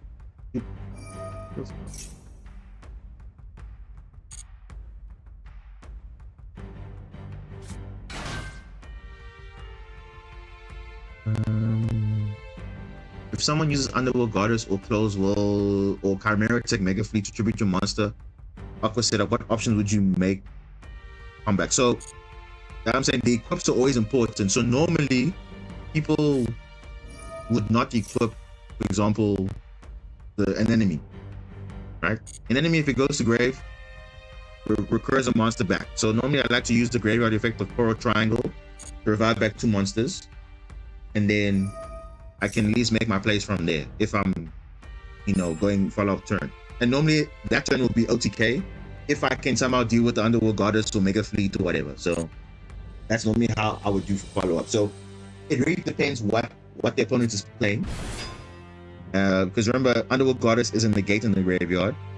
So I'd like to use like a dive or something to dodge them, to like eat up the negate. If it's a Mega Fleet, which is very rare because I haven't seen Cyber Dragons in a long time, or let's say if it was a Kaiju or something, then you just I'll say it depends on your hand there. You can't really know what options you have, because obviously you have to look at your graveyard, you have to look at what's in your hand and so on, and what's on your field. So most of the time it's a bit tricky to know what exactly the options are. You have to see based on the game. So like an example, like I was playing Labyrinth in the stream now. They pretty much had some okayish board, but they disrupted me because I would have gone for the OTK line, but they shuffled back my Link 3. So what is this card doing? I don't even pay attention. I mean, sorry guys. The Valence guys, they move stuff and they do effects, so I need to read what they do. If this card moves another zone, target a Valence monster and your turn trap to summon it in the same column.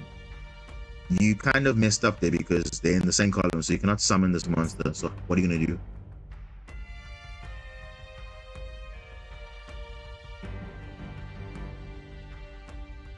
Oh, and by the way, guys, speaking of Valence, That's the other engine that Marincess can run. And it's not these two field spells that make it work, it's the other stuff. So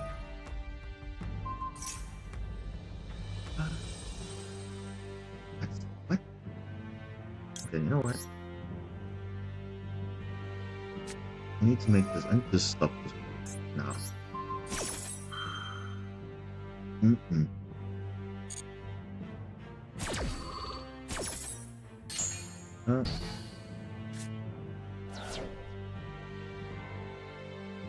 Valence is another way Marincess can play, but not how they're doing it. They are doing the valence, pure valence. We are just using certain cards of the engine. Metaphors, Electromites. Of course, it's a pendulum deck, right? So, would love to see it, but luckily I got Imperm.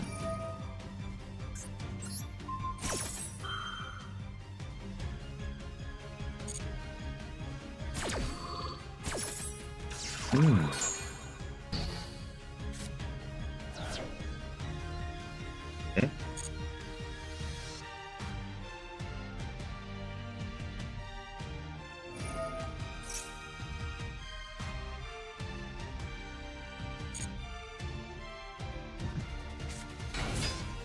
Now you can summon, finally. Okay.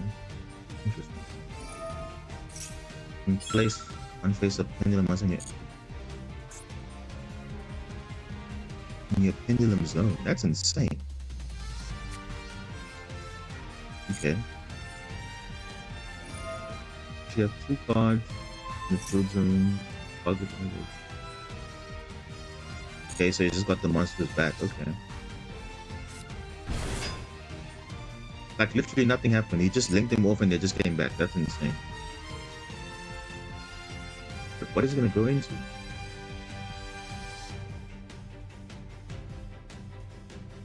What play does he have?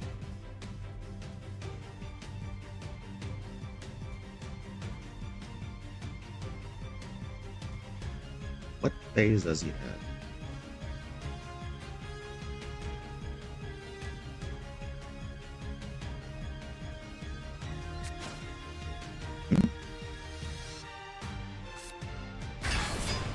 Oh.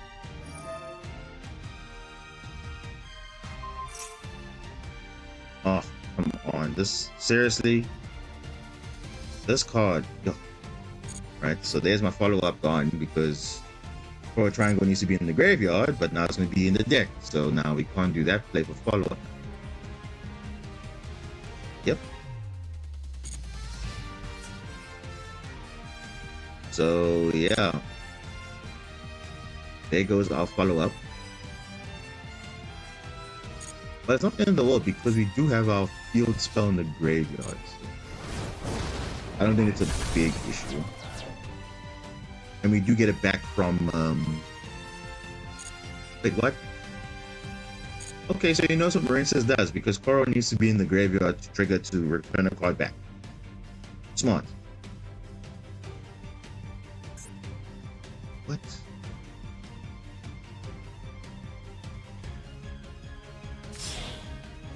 Okay.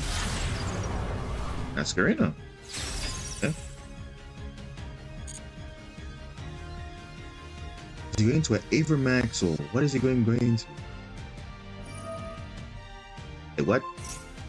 What? What?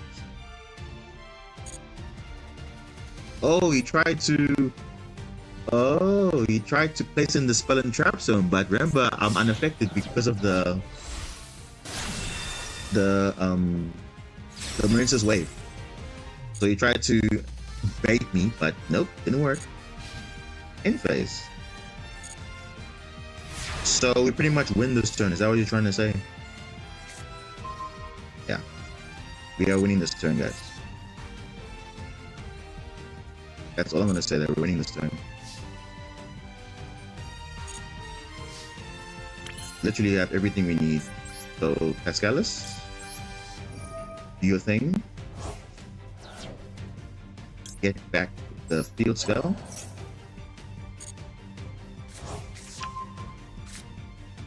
Okay. going to use the effect of for an enemy to get back the blue tang.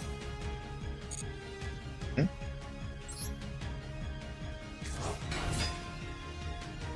And then now we're going to use blue tang to send the Mandarin.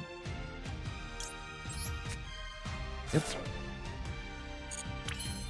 And remember, we haven't normal summon yet, so we can always use that.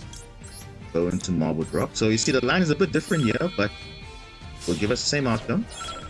Avermax, indestructible, untargetable, but not being banished. So not immune to that. We go into this, we can get back the wave, just because we can.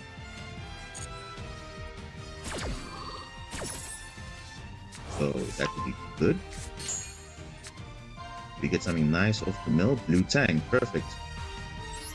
Perfect. So that's good for discarding because we used all the effects already. So it's a free special summon. But first, let's recover back a card.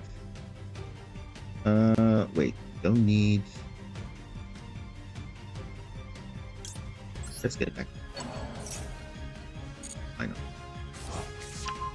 We're winning this turn anyway. I think so. Let's special summon. And then we link off into Reef.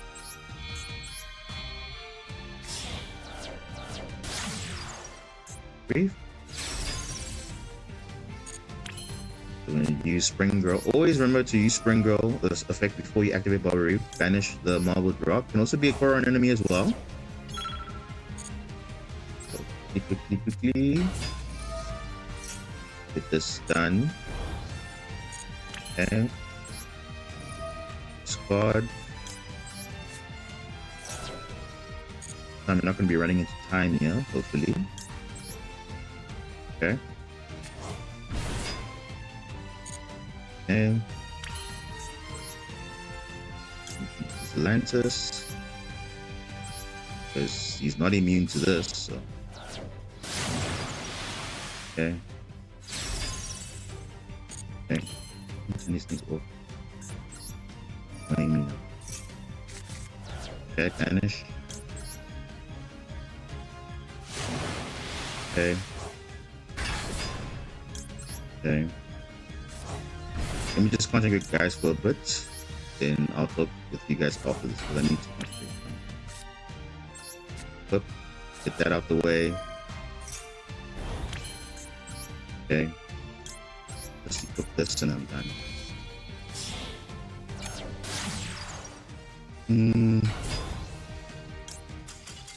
Yeah. Anyway. So you summon the Avermax, untargetable, indestructible, but not immune by banishment. So that's why we have Zelantis, guys. Exactly why. So most decks don't have an out to Avermax, but Marincess has 2 outs. You summon Marbled Rock, unaffected, protects all the monsters from battle, and it's 4,500. So they can boost the attack all they like, but you cannot be sure of battle, so you pretty much immune. And also now we have Zelantis to board wipe. Yeah, that's pretty much the Zelantis line that I was doing. And you see, I looked at what's in the graveyard versus what's in my hand, so I knew. Once I had the setup, it was a GG from there. And luckily, we used Wave early, so we were not unaffected by the Valence field spell. So that was clutch. So yeah, that's another example of pure Marincess doing pretty well. Pretty good, right? Wait, hang on my server. Yeah, what's happening? Internet, hello? Okay, cool.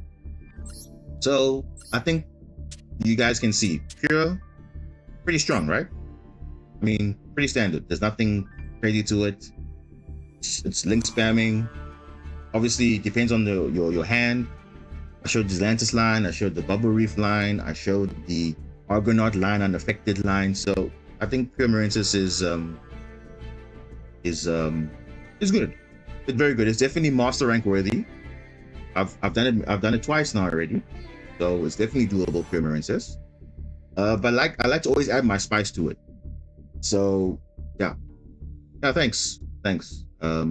Definitely was. I had to think a bit because I had to read what they were doing because Valence is a pendulum deck, but they have some funny effects. So you got to read them very carefully. So on that note, actually, we're going to talk about that now. Actually, the Valence Marincess. So you're probably wondering what is going on here? What is Valence Marincess? What is this all about? Well, let me not show you here. We're going to switch now to Edo Pro. But let me just show you what's happening with that. So Valence is a pretty simple engine that Marincess can abuse. So yeah, it can definitely do a lot. So yeah, let me see if I have the replay and I can do it. Valence. Yeah, here we go. All right, so let's just switch over to Edo Pro. Yeah, thanks. The setup, and remember, guys, the Zelantis setup is very easy. If you don't start with anything, you only need 2 cards. But with Keshira Ogre, you can use 3. I'll explain that as well. So let's switch on to Edo Pro quickly. All right. Are we back? Yeah, we're back. Okay, cool. So this is Edo Pro, guys. So what I've shown on the screen is I did a test hand randomly and I got this God tier hand. Right. So this is a God tier hand. So what is Valence Marincess all about? So Valence Marincess, it's the same Marincess line that you saw now earlier, where you will do your Marincess plays first, right? Of course. But now, in addition to what you end up with your Marincess line, you also have this fusion monster that acts like a DPE in a way. DPE, for those who don't know, DPE pops cards on the field every turn. Instead of popping cards on the field every turn, it will take an effect monster and put it in the spell and trap zone. Like you saw now with the Valence, you saw earlier how they were interacting with the spell and trap zone. This monster can take an effect monster and put it in the spell and trap zone. Just like that. Just put it there. Just place it. Not even like destroy it, just puts it there. So occupies the zone. So how does it work in Marincess? Because remember, Marincess uses the spell and trap zone a lot because obviously we have the equip spells. Well, not the equip spells, we have the equip link monsters.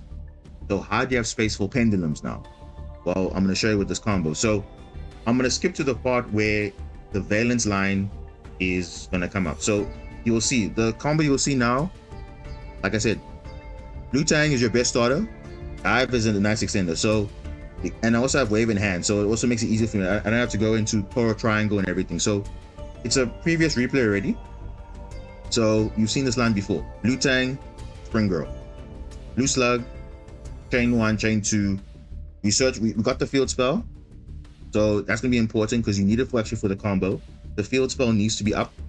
So try your best to go for the field spell online first, and then you can go for your play. So this is the standard Marincess. Because I had the wave in hand, I went Crystal Heart, summon one monster, summon an enemy summon back Crystal Heart. Crystal Heart makes Argonaut. And because I summoned Crystal Heart, unaffected. Okay, cool. So now, this is where the confusion gets in, because now this is very important. So the Valence engine requires quite a few cards. This is the starter, right? This Shinome, the Valence Priestess, this is the starter for the combo. Why? Because it searches a normal spell. It also doesn't affect when it moves to another zone. So all that will be explained. So let's read the effect first. So obviously in the pendulum zone, it has an effect. So in the pendulum zone, during the main phase, you can spell summon this card from your main monster zone in the same column. So obviously we have this column here, so it will summon to this column right here. So notice when we did the equips, we didn't equip it to a pendulum zone or a pendulum scale, because otherwise it will mess up the combo. So if you're going to play the Valence engine, you need to be very careful with this one. So you can't just place your link monsters anywhere. So you saw I placed them in the middle because ideally your left scale and your right are the far left and the far right. So you always place this one on the far left, okay? Because, you know, pendulum scales are always very important. Where they are placed also will trigger stuff, especially for valence. So the one thing you must remember about valence, if you activate any of the effects in the pendulum scale, you cannot special summon non-valence monsters for the rest of the turn except from the extra deck. So it's very important that we do all our Marincess plays first, because after that, then now we're not restricted into summoning Marincess monsters from the deck, the graveyard, because remember, you cannot summon from the graveyard, you cannot summon from the deck, only from the extra deck, non-valence monsters. So everything we're summoning now is all valence monsters. So if for some reason your Marincess line stops and you're able to have the priestess in your hand, then you can do your valence plays as well. And the bonus is it's also water. All the valence monsters that we have here are all water monsters. There's also fire monsters as well that you saw, but we're not running the fire monsters, obviously, only the water monsters. So we're gonna summon this to obviously the zone that's in this column, so that column. Then once it's now as a monster, it has another effect. So during the main phase, while we control the special summon card, it's a special summon, so not normal summon, special summon. We can add a valence spell from a deck to your hand. Okay, so it doesn't say field spell, it says spell. So what's the spell that we're adding? We're going to be adding, so we're going to trigger the effect, we're going to add this card. This card was recently added in the selection pack. It's called Valence Awakening Solo Activation. So I think it's an SR, I think. So it's not a UR, so it's not bad. So this is also a SR, that's also SR. So this is actually quite an important normal spell, because the effect is you place one valence pendulum monster from your deck in your pendulum zone. So be careful. We said earlier that the placement of the link monsters is important because we don't want the pendulum zones occupied. Because if you occupy the pendulum zones, it's going to mess up the combo. So it needs an empty pendulum zone, either the left or the right. But ideally you want to have both open. So you place any valence pendulum monster. So place one. You're not activating, you're not searching, you're placing one. So whenever an effect says place, like for example, branded, what's it, the Bestial Rebellion, right? It has an effect to place a branded continuous spell or trap. So it's placing. So it's not searching, it's not adding. So it avoids Ash, it avoids Duel. So even if you're under those, you can still play through this combo nicely, right? Obviously the effect of adding is going to be affected, but the placement is not going to be affected by those two. So you're going to place a valence monster. So what valence monster are you going to add or place in your pendulum zone? Well, there's quite a few pendulum monsters that you can add. So the monster that we're going to place is going to be will be activated. And we're going to activate to place this monster in the pendulum zone, the Nazuki the Valence Ninja. So it's also a water, okay? It's a level 6 but pendulum scale 1. So you'll notice all these water monsters that we're summoning have a pendulum scale of 1, okay? But the levels are different. So this is a level 2, this is a level 6. So this is very important because you see columns for these monsters is very important because they're always summoned to a column that's in the that's in the same column as them. So the spell and trap zone and the main monster zone, they summon to the same column that they are. So if that zone is occupied, they cannot summon. So this is important, right? Cool. So you place the monster in the pendulum zone. Cool. So that's the first effect of the normal spell. Then we have the second effect, which you can use in the same turn, but this is very important. It says if a card is in the field zone. So see there, so the first effect, place a valence monster in the pendulum zone. It's always going to be the level 6, the ninja one. Then if this card's in the field zone, so you saw like how in that duel we had against Valence, they had 2 cards in the field zone. That also counts. So even on your opponent's zone as well, right? So normally for Marincess, you would have a field spell available, right? Shadow Ocean. So because we have that card in the field zone, you can banish this card from your grave, okay? Then target one valence monster in your main monster zone. Move that monster you control to an adjacent horizontal monster zone. So adjacent means to the left or to the right. So in this case, we're going to move to the right. Okay, so horizontal. So move to the right. So we can't move to the left. So that's why you see again, it's very important to place this monster, the priestess, not in the far pendulum scale, but on the left one. So when you start the combo, always make sure you start with this scale here first, the left scale. So you put on the right scale, it's going to mess up the combo again. So you put the priestess, the left scale, you summon it to the main monster zone, you add the field spell will place this monster in the pendulum zone. Now, because you got a field spell already up, I'm going to banish this card. Now you're going to move this monster from this zone to this zone. So, banish it, and it's going to move. All right, cool. So now, why is this important? Because all the valence monsters have an effect when they are moved from one monster zone to another. So, when this card is moved from one monster zone to another, you can add one valence monster from your deck to your hand. So what are the targets it's going to search? Well, there's a level 4. That's also a water spellcaster, and it's a level 8. Okay. So we want the one that is a level 8.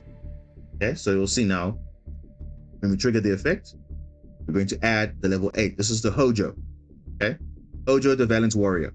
Okay. It's a level 8. Also pendulum scale 1. Like I said, all the water spellcasters in the Valence archetype is water, pendulum scale 1. Okay.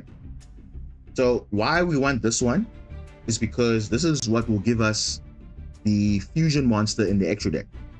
Okay, the Valence fusion monster. Because this card can trigger the fusion summon when it's moved from one zone to another zone. So how do we get there? Well, first we have to place it in the pendulum zone for it to be summoned. Okay. So the question now comes to how do we make sure that this card moves from one zone to another zone? That's why we have the ninja. Okay, because both of these cards, right? So if you place them in the scale, right? Both of them currently are pendulum scale 1. So you're thinking, okay, but now you're obviously not pendulum summoning. So what are we doing? Remember, they summon to the main monster zone in the same column. So this ninja is going to summon to this column because also we control a Valence water monster. It says in effect, if Valence world a field spell is up or we control a Valence water monster, you special summon this card to the main monster zone in the same columns.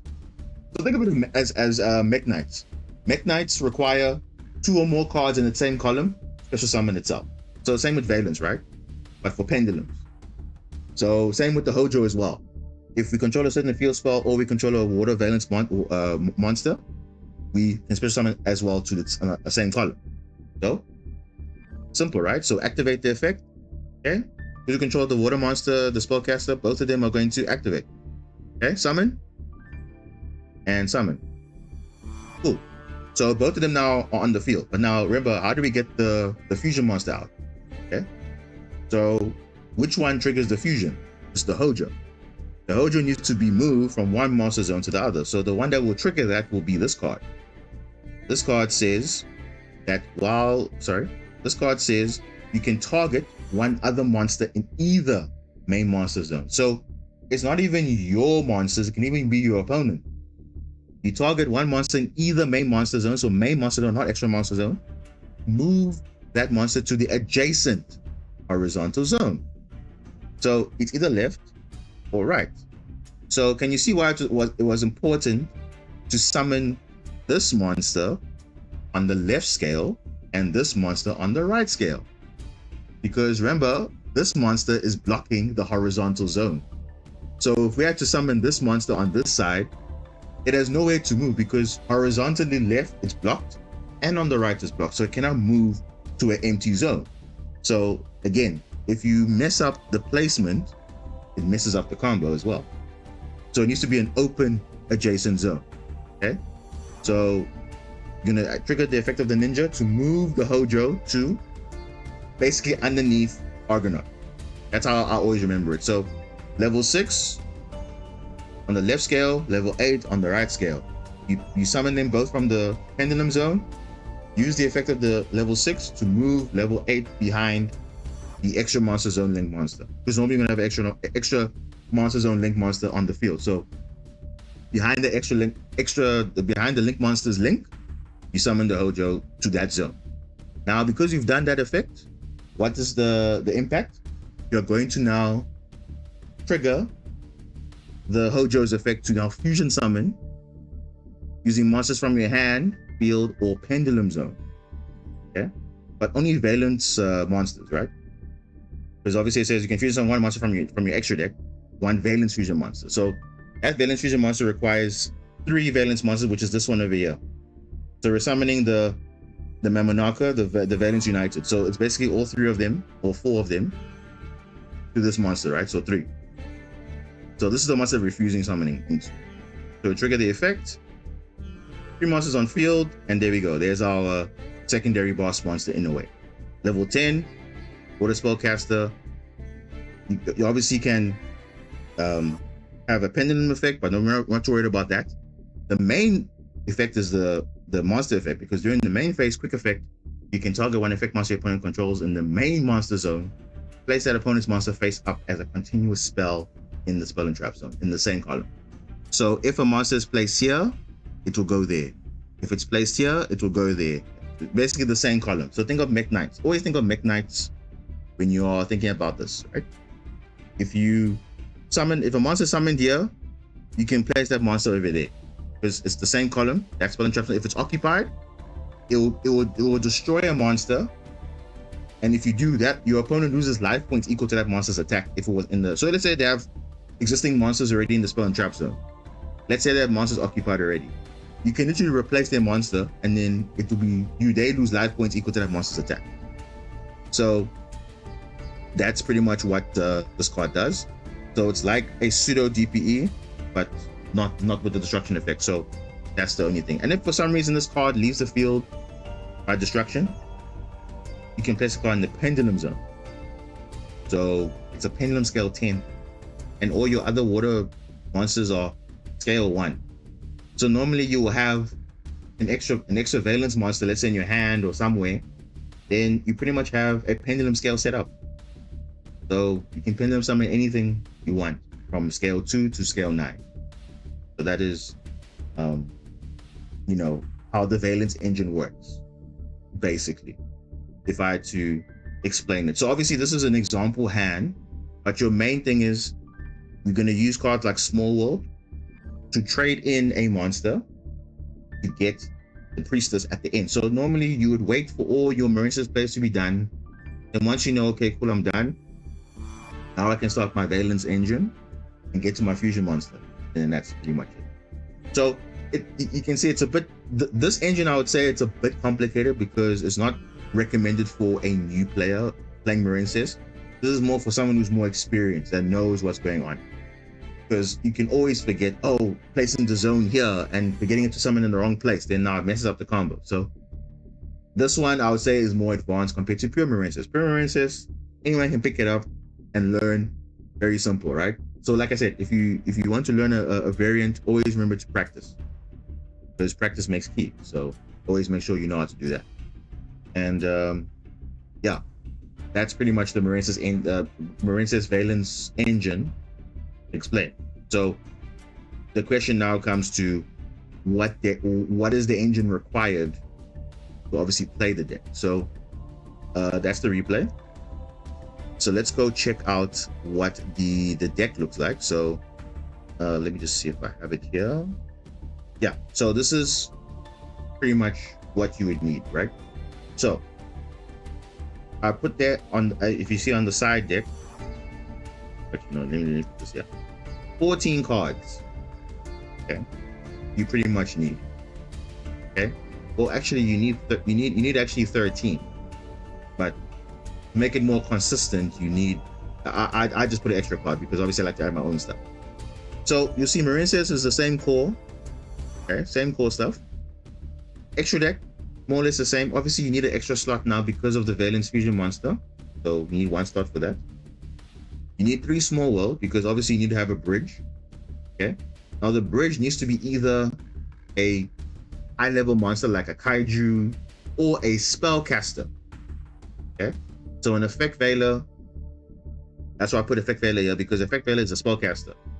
The Drone Lockbird is a spellcaster. So both of them are bridges to the Priestess. Priestess is your main starter. Even if you draw the others, this still needs to be your starter, because this searches the field the normal spell. If you also mill the normal spell, then that means you need a card in the field zone, which means your field spell needs to be up. Otherwise, you also can't do the combo in the graveyard. So then that means you need to hard rely draw on these cards, which is this one and this one. This one is optional, but it's still needed just for that, be able to search with the effect. But the main combo is this one, and this one, as I explained in the other vids, right? The other tutorial part. And then you need one of the solo activation. I just put 2 in my build, but you only need 1. So just to put into context, so you only need 1 of this. You need 3 of the Priestess, which is an SR. You need 1 of the Archer, which is a rare. You need a Ninja, which is a rare. I think this is a normal. The Hojo is a normal. Small World, obviously an SR, but I'm sure most of you guys have Small World. If you don't, then you can probably get away with 2 Small World, but obviously 3 Small World for more consistency. And you need 1 UR, which is the Fusion Monster. But otherwise, your Marincess line is exactly the same. You customize it exactly how you want it, but you need to have the only downside is if you're going to be running 40 cards, this takes up 12 slots already. So you lose most of your hand trap slots, utility slots. So just be mindful when you're building the Valence package and you want to keep 40 cards, you're going to be losing a lot of hand trap resource, because obviously now this engine requires a lot of cards to run.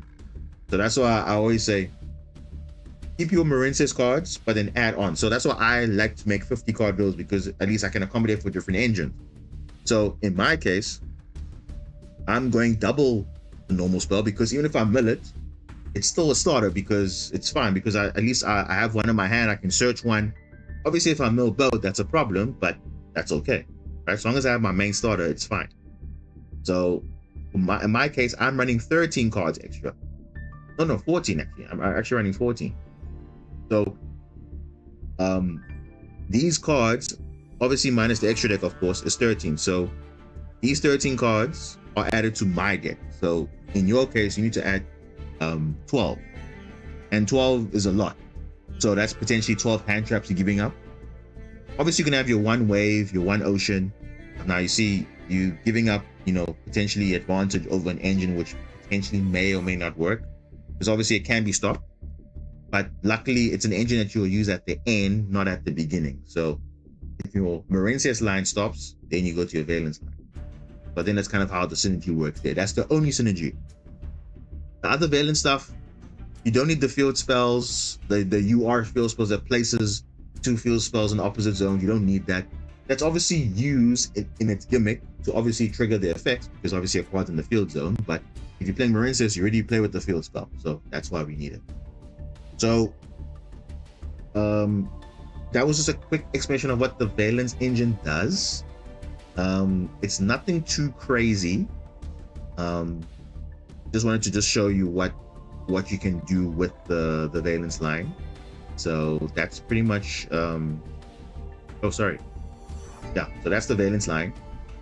So I have built something in game already, so maybe we can try it out and see in game how it actually works, see if it actually resolved, because obviously we want to see, can we actually get to the resolution.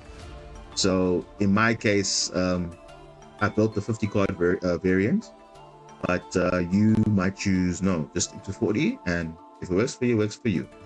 So we can try 1 game of the Valence engine, and we can see how it works and take it from there.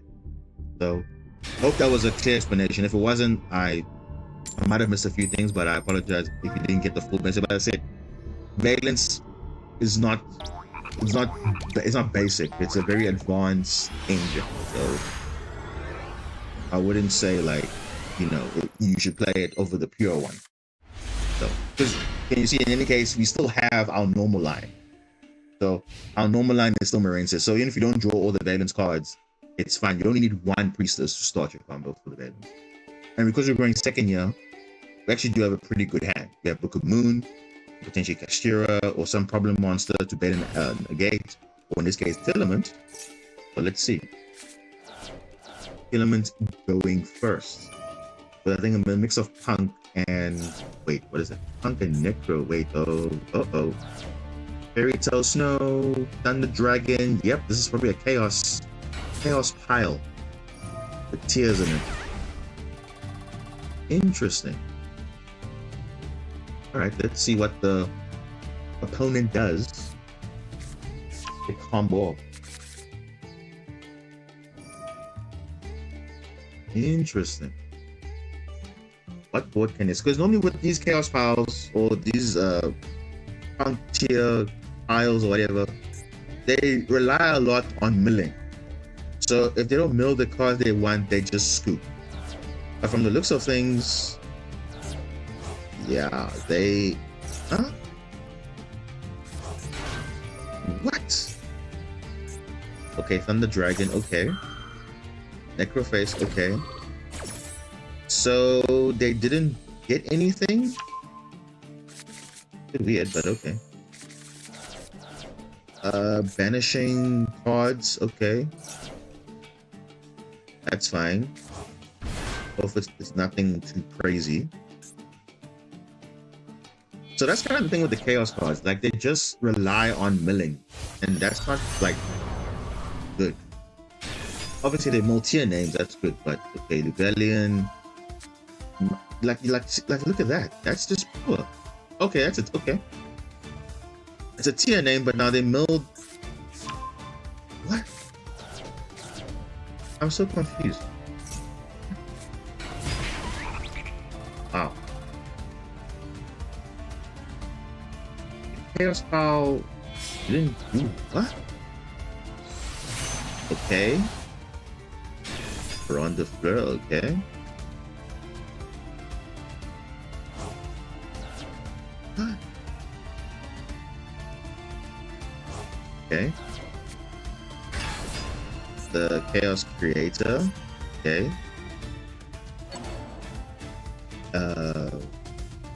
What?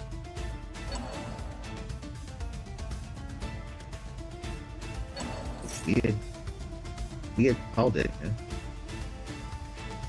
Hopefully we can get some I don't have a crazy board, then I can break it, because Book of Moon is gonna come in clutch here. Definitely for the Bronze Renegade, just to bait that. But other than that, I don't know what else to do in the build thing.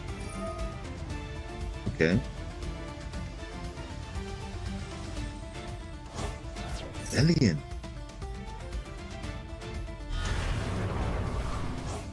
Whoa. Okay. All right. Proceed. Okay.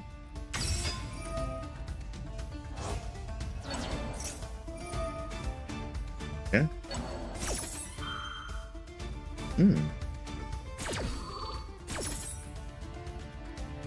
All right.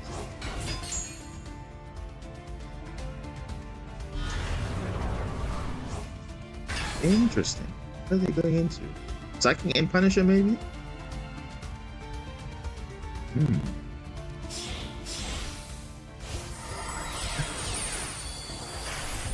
Zombie Vampire.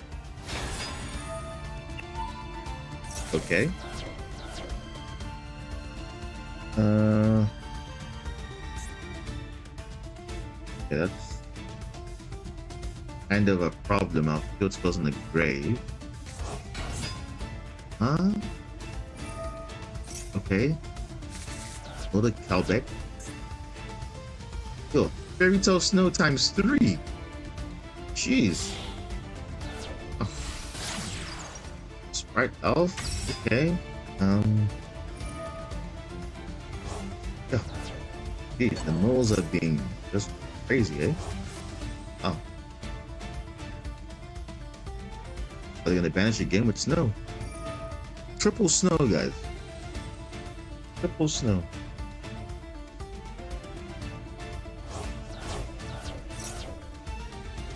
But it's way too broken. Like, seriously now, like it's just like look at that. Literally too much. What is he gonna summon into though? Level 4. Okay, Dugaris, okay. Go to discard. Look at that Snows in the grave, man.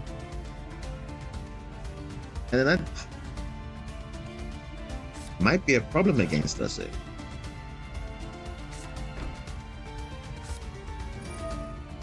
Glare of Darkness.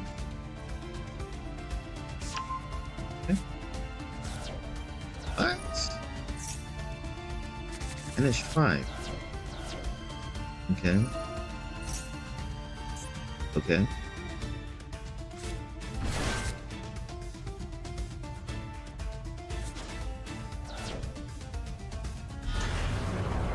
There's Colossus.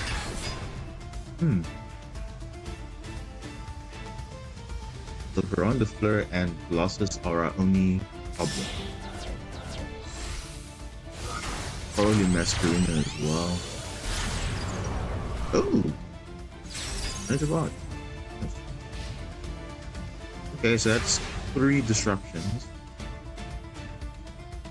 Actually, 5. Include. Oh. There's our priestess, but.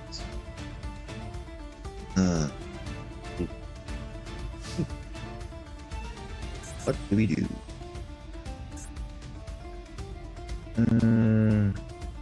We got 3 snows. Crazy. Absolutely crazy. We could. Do we bait out? No, we don't bait out. Is the dive? Who do we target? Veronda Fleur, yeah. Negate. He cannot target the Colossus. This Colossus is broke. Yeah. It's fine. Let's just go by the grave. Snow. Let's try and bait out the negates, because clearly Snow is just too good, eh? It must banish itself. There's no way you can. Whoa.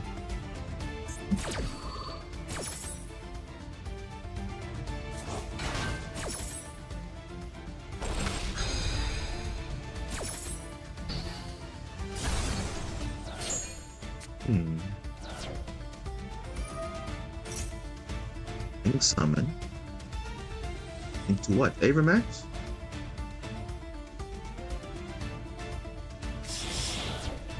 Wait, what? Appaloosa unaffected?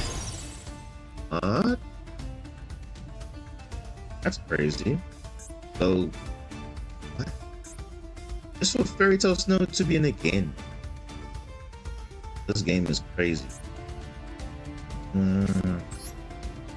You know what? It's fine. Let's do this. We got our field spell in our graveyard, so we can at least get it back. If he has called by,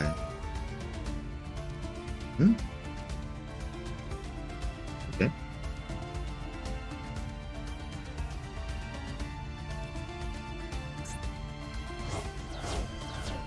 This guy is really determined to banish everything. Like, wow, what a guy. Okay. All right.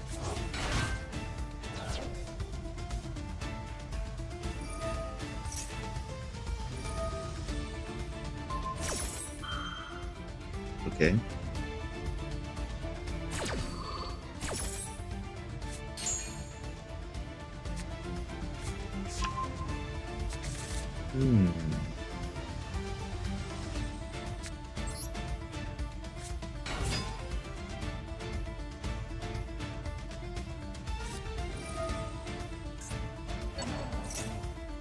Like, this guy has just got everything, eh? Barely. Bro, weird power deck, but anyway. Wait. How did this get into my pen? What? this getting to my... Wait, was this always there? What? I was so confused.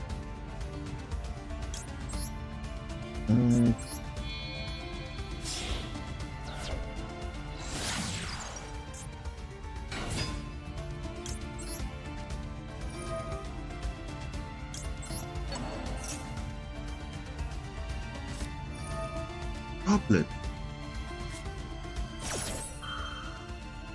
Wow, sending the ghost worm, and then the ghost worm's gonna send. Oh, I don't even know anymore, right? This has answers to everything.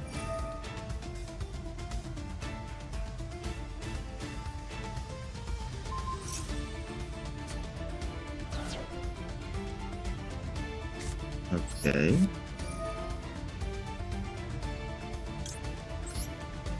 Managed to do so. Oh, this guy's just... I don't want to play. You want to play the game, so yeah, screw you.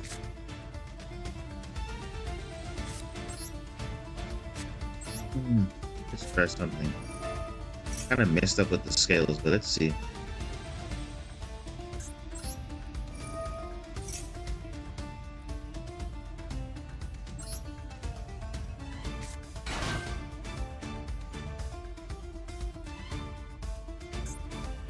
We can't add because of losses. It's fine.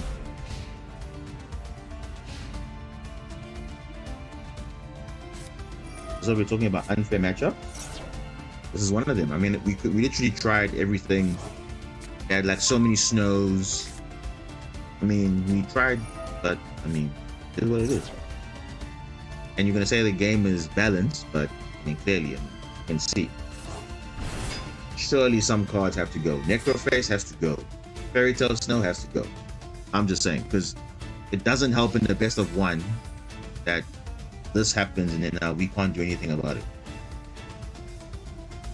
It's kind of unfortunate. Yeah. I mean, luckily you don't have lethal damage, so not the end of the world.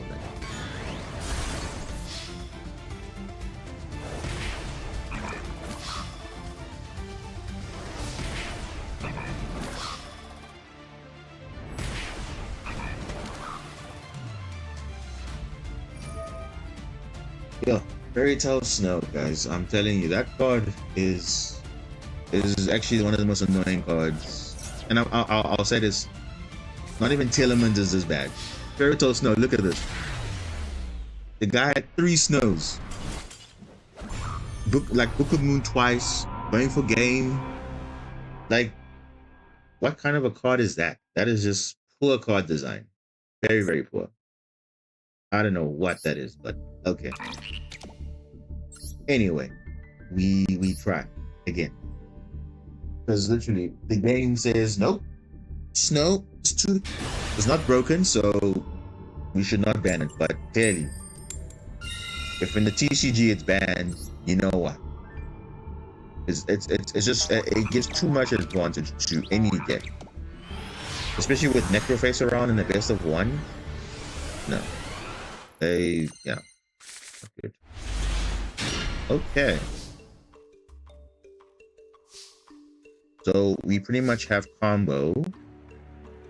So again, do not use a small wood early. You use your Marincess line first. So like I showed you for in the previous the previous Edo Pro tutorial, it's pretty much the same line. Obviously if you get disrupted,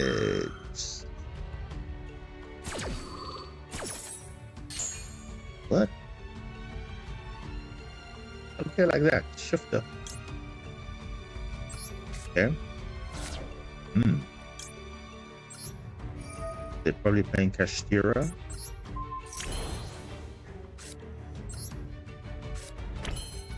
Let's see what they're playing. Interesting. You know, when you see Shifter, you see other Flanderies. Kashtira, because they're knowing the benefit on the Shifter. So what are they playing? They are playing.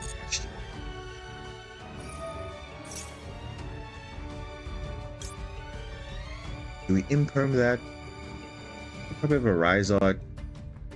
Do we risk it though? I think we just negate it. Because what else do we have to do? Like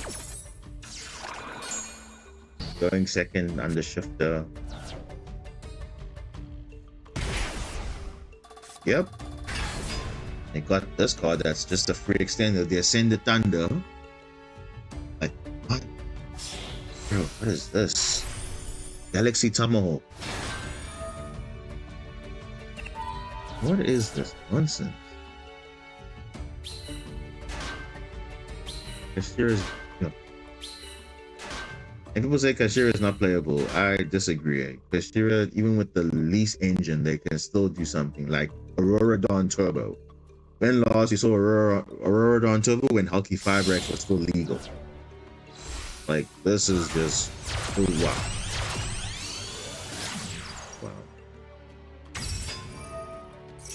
Oh, wow.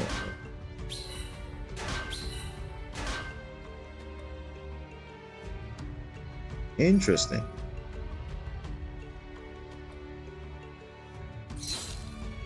Huh? Sure, I find the field.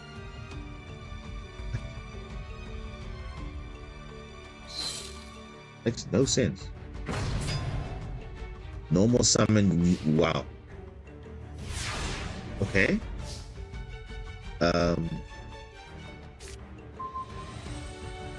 Ooh. Oof. Ah, the evening match. We love to see it. So, guys, with evening match, the opponent's going to banish some cards, right? But here's the problem. Everything gets banished except tokens. So, Kashira Unicorn and Aurora, goodbye. Now, unfortunately, they got rid of our blue Tang, but yeah. You know what Marincess needs? If a card is banished, it can recover banished something that recovers banished Marincess cards or something. Because we normally banish a lot, so if we can recover, that would be great. Masquerina. I love that card. Whoa. Okay. But I can't attack, so what are you doing? What are you doing? Then you welcome to what? Sprite Elf. Royal Sprite Elf, by the way. Act C. Just because you can.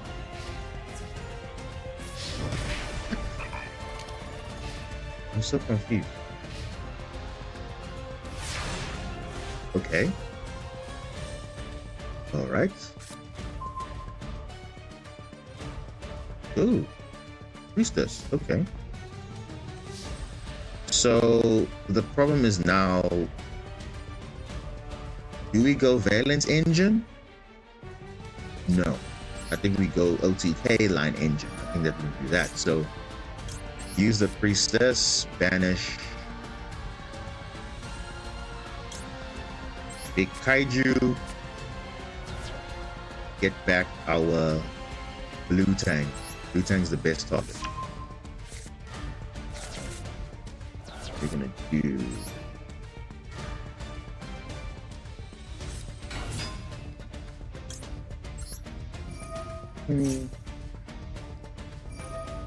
Right, Elf. I'm gonna revive back Masquerino because you just can. I don't even know what you're gonna go into, but anyway.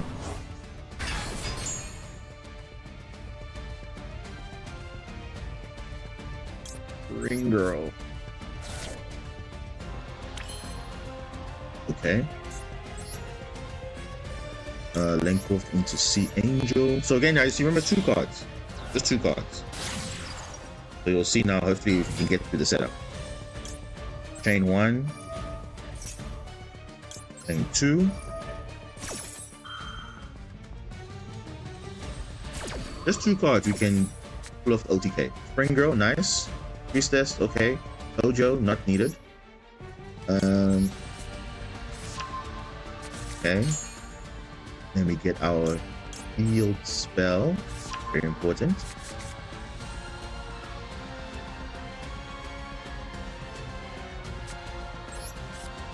Okay. What is activatable? Masquerena, what can you go into? What? Unicorn. What are you gonna go into? Okay, unicorn, okay.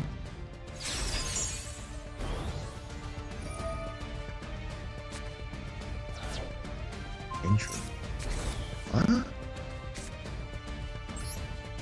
But does he know I can still OTK him? He doesn't know. I can still OTK this guy. He doesn't know. Okay, well, gonna be disappointed. So.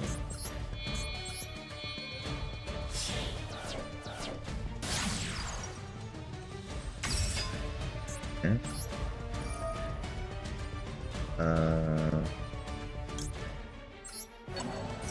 Really matter what we do. Okay. Let me get 2 cards.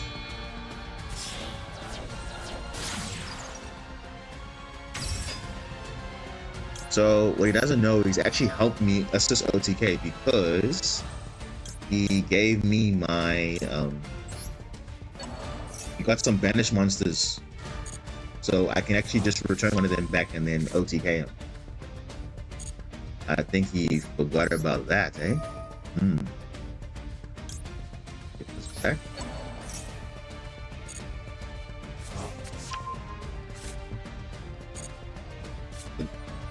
Field spell is not really important because you got 4,000 life. Banish an enemy. Okay. Fine. Go into Bubble Reef. Okay. So it's not really OTK range, but like, you know, you would have done more with this if you didn't have the Masquerena, but that's okay. There's that too. More damage is needed, so now we can use the effect of Bubble. Just Bishop Wu-Tang. Get Oral, an enemy. Because remember, 3,800, but remember Zelantis. I think he knew where I was going. Like, summon Zelantis, board wipe, get back Zelantis, an enemy, 4,500. It's lethal. Don't know what he was thinking there. So, again, guys, you see, remember what I said earlier? Sometimes you can get disrupted, but you need to remember there are still lines you can do. Luckily, the opponent had, even if the opponent had 8,000 life points, the best thing you can do is board wipe his field so that he has nothing for follow-up. Same with the Labyrinth game as well. I would have wanted to show you the Valence line, but you can see the Valence line was used as a small world bridge. So because we had Shifter and whatever, you see, Shifter, Maxi, still doesn't win. That's what I'm saying. You need to know what's going on, knowing your opponent as well. And obviously the evening match was clutch, but I mean, what else is there? I mean, really, no. That's just, I mean, it's, I don't know. You know, it's kind of difficult to showcase the various engines because obviously now we're not getting the, you know, the hands that we need to, and obviously we're getting disrupted, which is obviously expected because of course you're not going to expect to get a full, like, you know, setup. Obviously what we did in the simulator was a simulation. It wasn't like with an opponent. So okay, and this is where we brick, or is it? No, yes we do, because we cannot use this card. This card would it be nice if we had the field spell, but now we have dive, so we kind of can't do anything. So it's fine. We'll just leave. And like I said, every time we go first, we have Labyrinth again. Labyrinth again. Huh.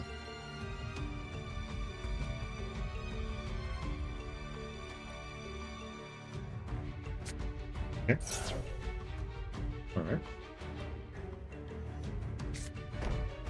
You're welcome. No problem.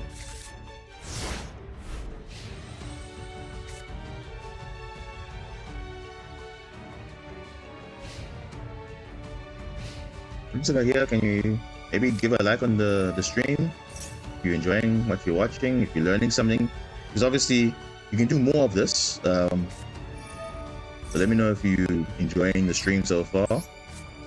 Definitely you've seen some plays which are quite unique. Obviously you've been disrupted so many times, you know, but we still were able to come back. I think that's, you can just show the resilience of the deck. Even though you get disrupted so many times, you're still able to come back.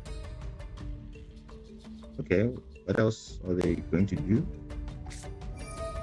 Agnemon. Into what? What do you think of? Okay.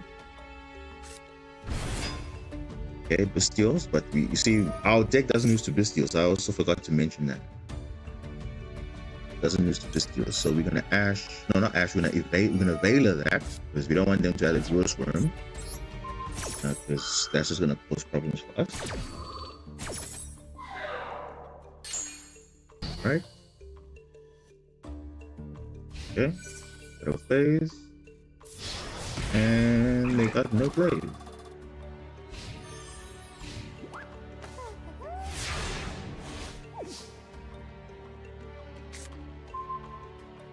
Wow. Really now? Is this what we're doing? We just... So, I think, guys, you know what we can do?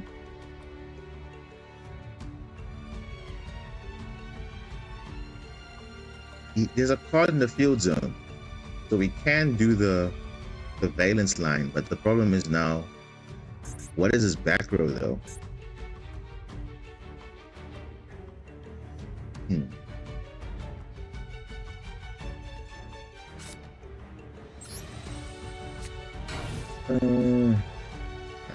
I don't know. Doesn't look like anything is triggering though. Or should I just risk it and just go for the line straight away? Like, just do it.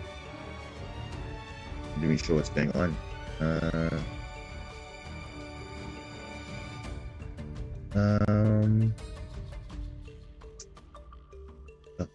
What do we do?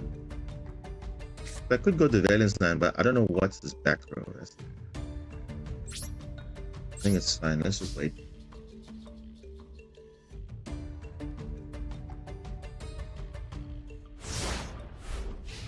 Because I really don't know what to set up, and I don't know if it's gonna get disrupted or.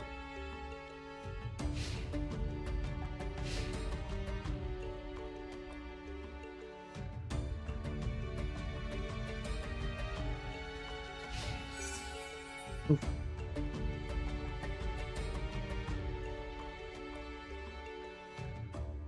But nothing. Surely he must have some. Wait, telling me Labyrinth break that hard? Away. Okay.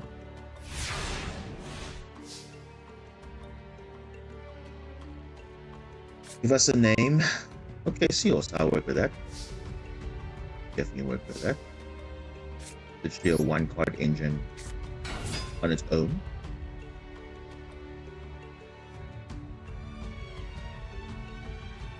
And if it does get stopped, we go the valence line.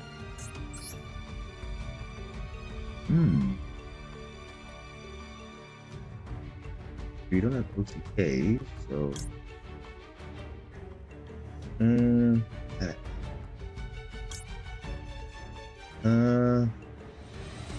do you risk it though?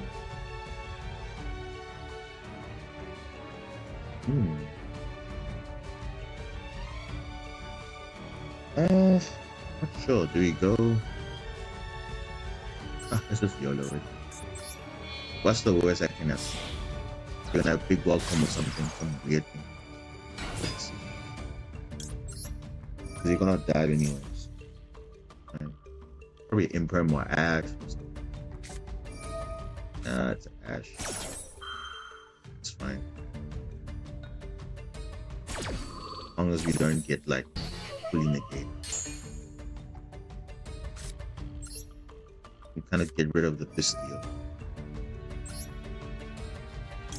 If you have Ice Dragon's Prison, that's gonna. What? I just called it Ice Dragon's Prison. I knew it. Like, you know, you just know they have a card. Like, this is one of those things like.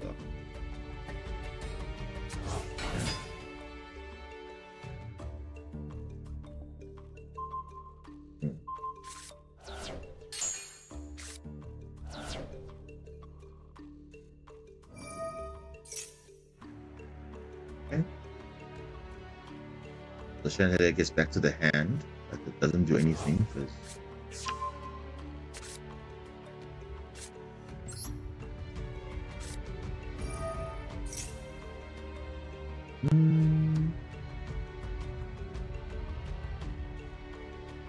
Definitely not expecting that.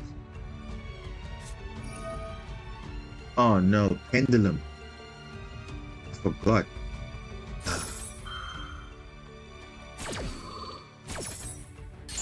No, I also forget sometimes that we also,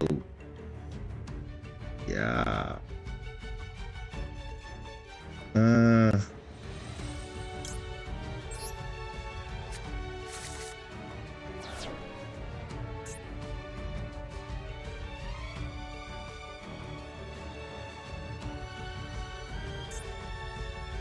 These pendulums. Fine. Deep Barrier. So Deep Barrier was not going to work against us, but the Ice Dragon's Prison did. Oh well. So it's also kind of a negative as well because, yeah.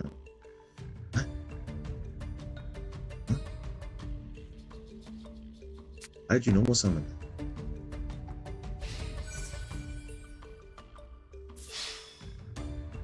I'm confused.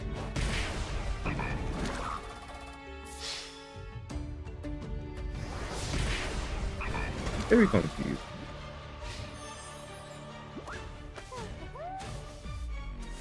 Huh? No, what's that? Interesting. Could have set the big welcome.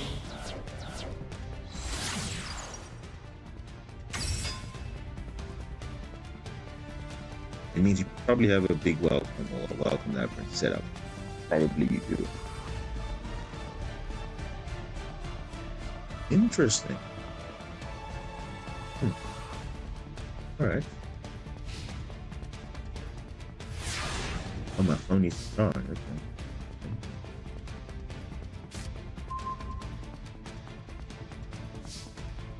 I need to do something ASAP.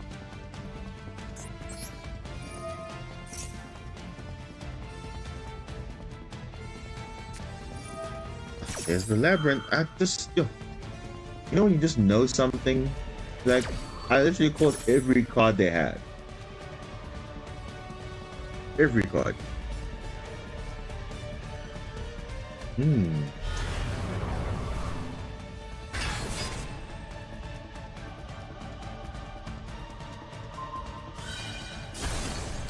Okay.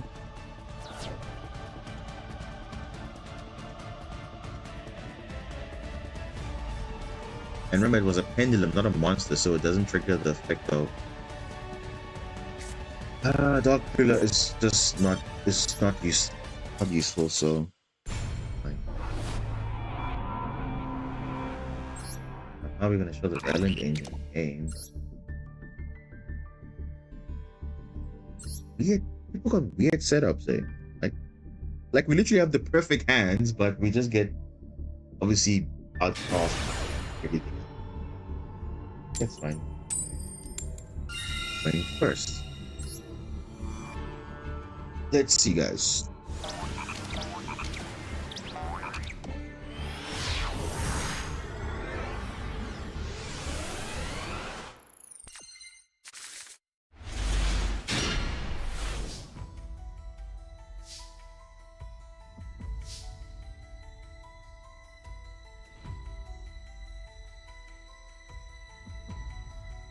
Okay, our hand is actually quite bad because we need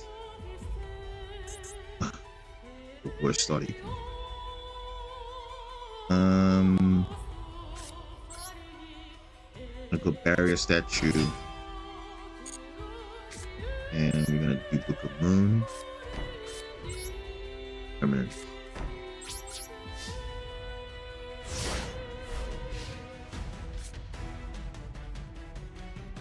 And literally the worst card you can draw, but it's fine. Okay. You can deal with it.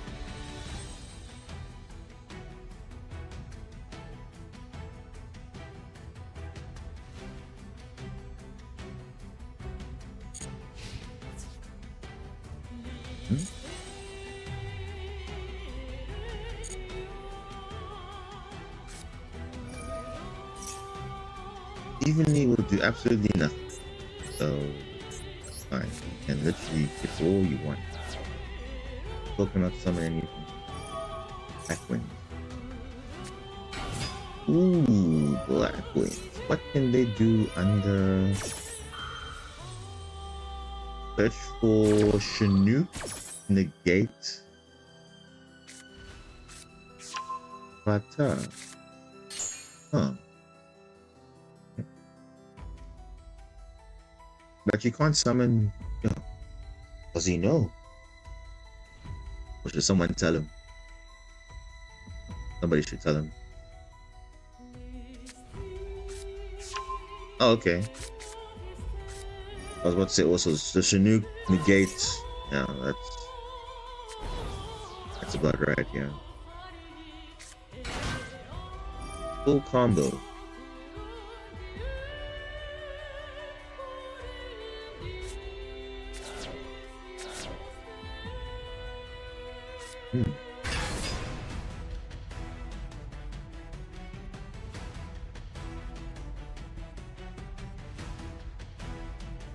Though, where's Black Feather Whirlwind though?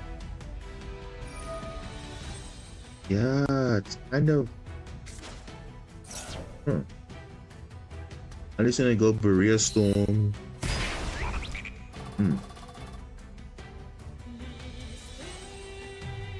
Is Shamal in the graveyard? No, Death Rose is. So what? Why didn't he stay in Shamal?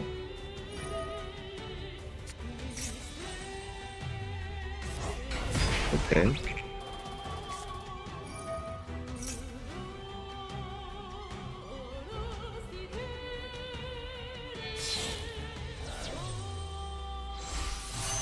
Berea Storm. Yeah. Probably sent Shanga or something.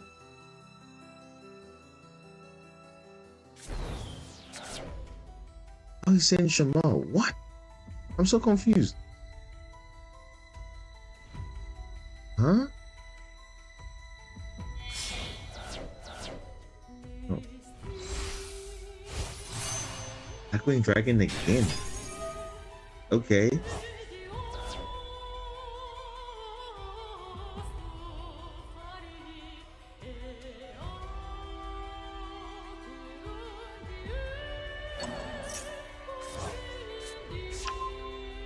What?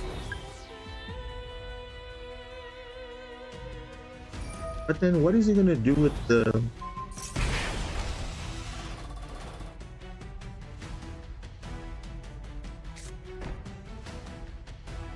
Huh?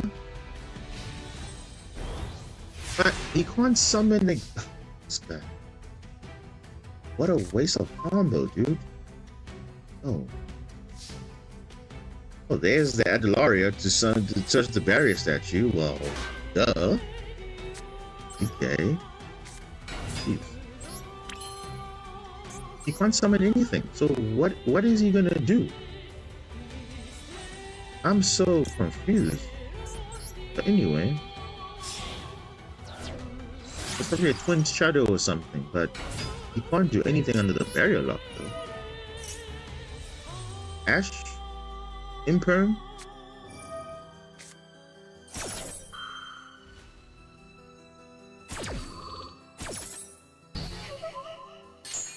Okay. Mm. Mm.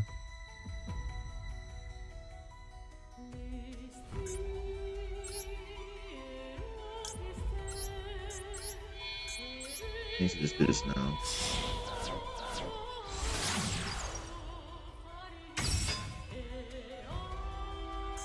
Now Twin Shadows live. Okay.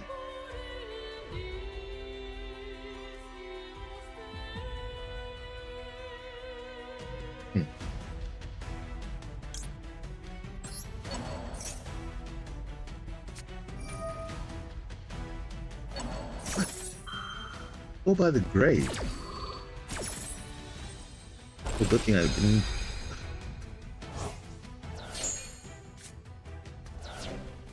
Is that? What setup is this, man?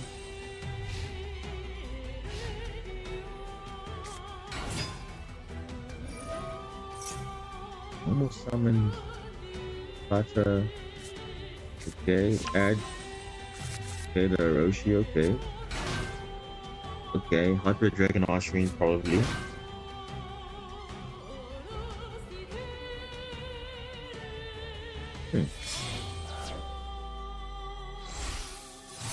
Okay.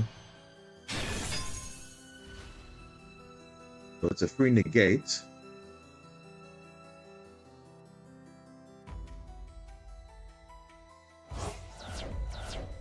Oh.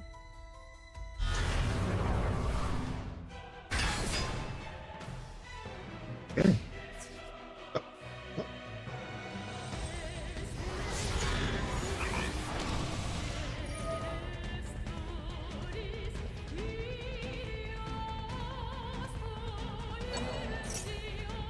Really, Ash Blossom?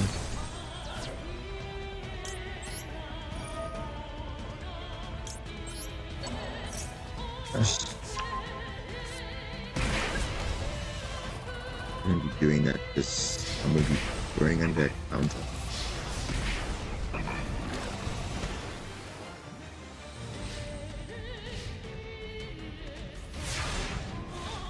What do I do?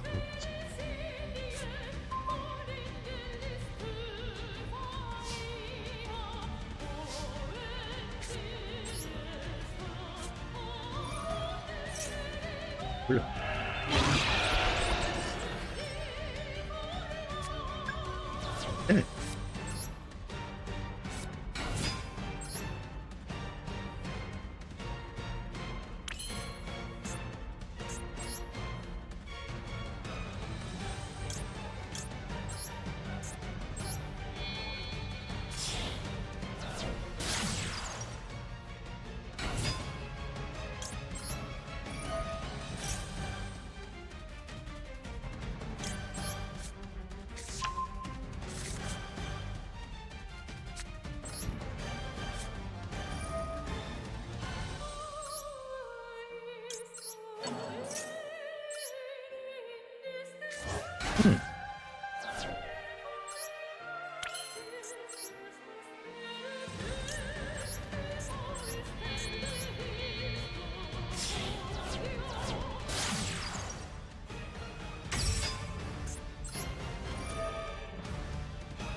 God limits, welcome.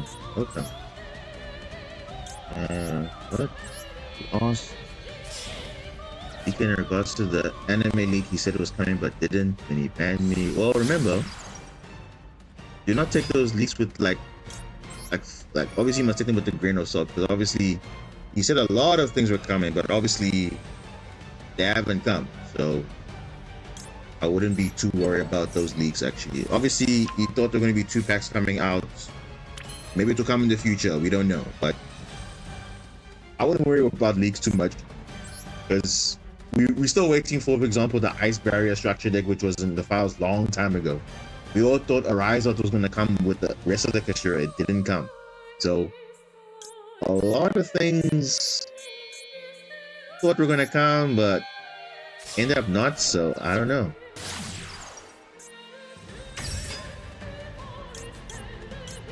It's a lot of things are said, but I don't know why he decided to ban you. But all right, it's unfortunate, but okay. It probably was the mods, not probably him per se, but you know the chat always is BMing, so I normally just watch, but I don't say anything. So it's fine. Even if a card is saying it's leaked, it doesn't come, I'm not gonna hold against him, whatever. But yeah, it is what it is.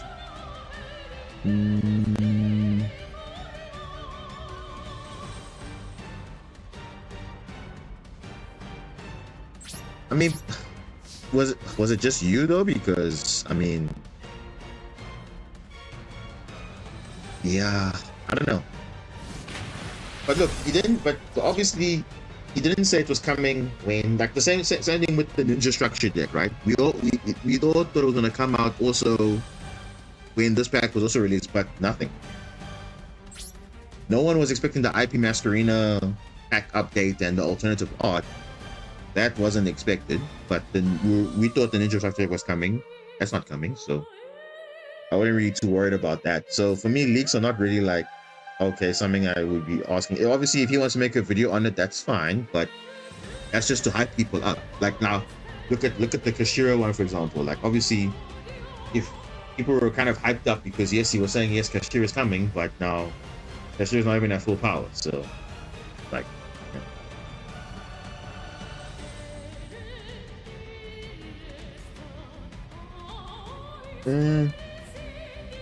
But you can say that about any unavailable card. Yeah, it's true. But I guess I don't know. I guess he doesn't like to be wrong, but I guess that's just him. I don't know. But obviously, if you're not taking it, I wouldn't take it to heart, Jim. Like it's just like it is what it is. Obviously, yeah, I don't know. I say everyone's different, so I mean, obviously banning people. I mean that I still don't know. I still don't know why some streamers do that. I mean, yes, I understand people can be unreasonable, but then again, you do have your sub only mode and your emote mode. So I don't know. Like, obviously you can't like manipulate all the filters that you want. So like, if people want to ban for uncensored stuff or inappropriate things, I don't know. I mean, the leaks are not false.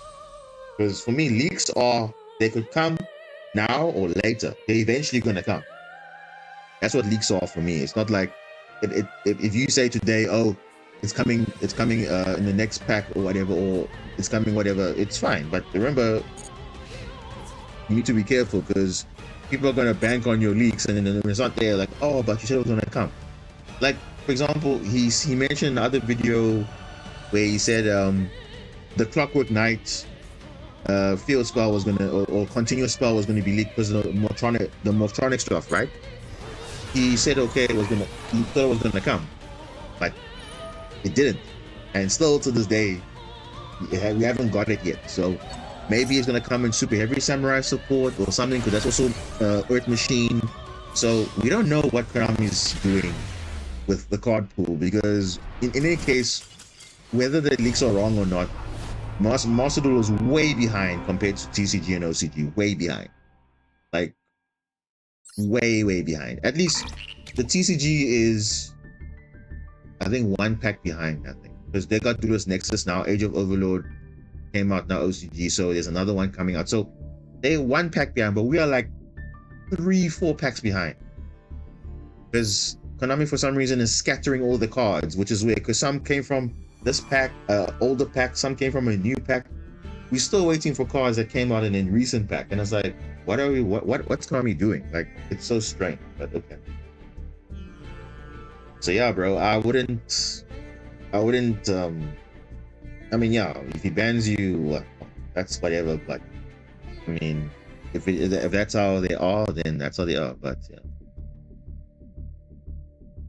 Breaking Ruin Guard and Angel Max. That's what I'm saying.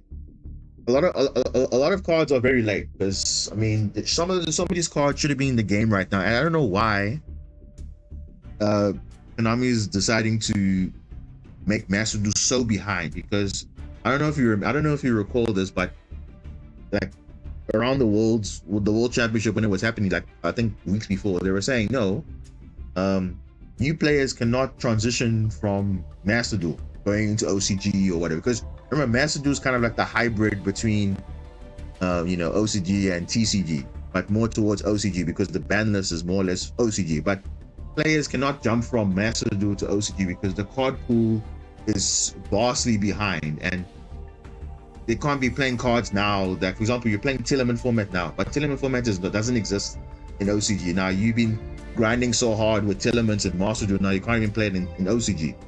Because I think the whole point of Master Duel is to transition into the paper game, OCG, TCG, but it's not doing that at all.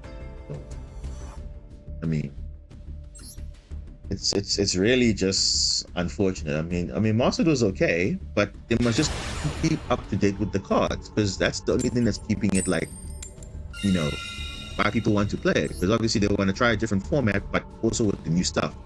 I must wait months to get the new stuff. Like now, the Age of Overlord stuff, that's going to be a year from now. The Duelist Nexus, that's going to be a year from now. We don't want to wait a year just for that. That's way too long. Way too long. So yeah, I don't know. It's just bad all around, to be fair. Just a problem all around.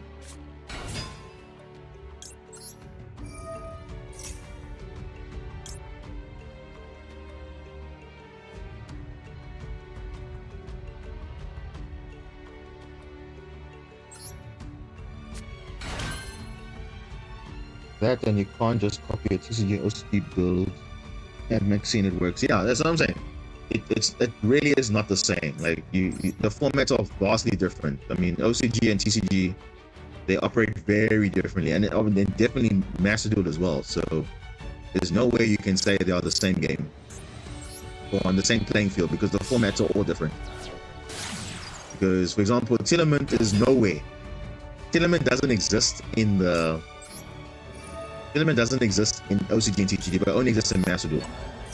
So I don't know, are they making Master Duel like the hub where all the previous formats are going to be embedded into one? Because we all thought when Cashtira was going to come, they're going to nerf Tillerman, but it seems like they're keeping Tillerman and Cashtira around, so that when the real full power cash comes, then it's like, oh, we're going to be at full power now. But yeah, anyway, I don't know. That's just me. It's just weird, but okay. I don't know. There's a lot going on.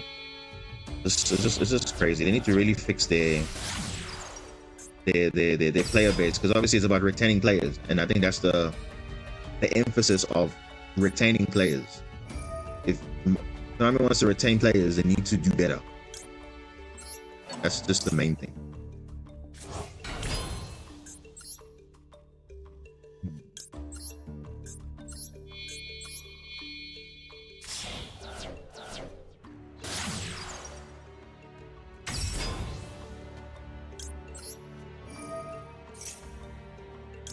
Assuming the opponent doesn't have anything, so we can finally try the Valence engine now. So I can finally show you guys how it works, because we've been trying to do it, but we've just been bloated by all these board breakers and infinite negates and all these weird things. So first things first, the pendulum zones must be open. Number one, the field spell must also be up as well. So we have that.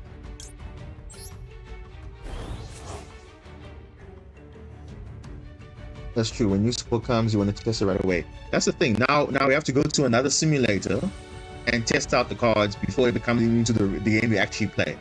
And it's just so dumb, because like, why do you have to go through all of that?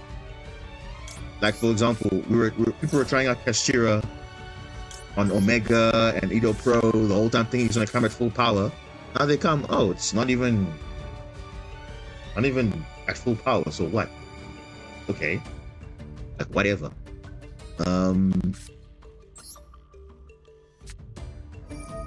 But yeah, I don't know. It's weird. Valence. competition. Add the field spell. So this is very important, guys. The combo that I'm doing now, it's like very big brain. So it's all about placement of zones. So this has to be here. You summon this. You add this. You put this here. You put this one over here. Now because you have this, because you have a field spell on the field, you can banish this card, and then move this one, put it here, and this will activate when it moves a card. When it's moved to another monster zone, I'm gonna add this one, and then you're gonna activate this one. Now they both scale 1, but they can both summon themselves to the main monster zone in the same column. So that's this one, and you're gonna go this one, and you're gonna go this one, and now we're gonna use this effect, move this one behind this one. And because this one moved the zone, it's going to trigger the fusion. I'm going to feed into this one. Okay. Okay. And we can...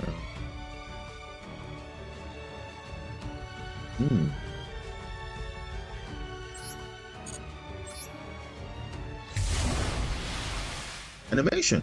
Yeah. Yes. No. Alright, and then we just set pass and go. So that's the Valent engine, guys. So that's basically the turbo to get to that nice fusion monster, which is like our DPE, pseudo DPE. Put a monster in there. Don't know whatever. Now the worst thing that can happen is evening match, which would just be devastating, but okay. It's fine. We've done our best. Oh, Tinnerman. Okay.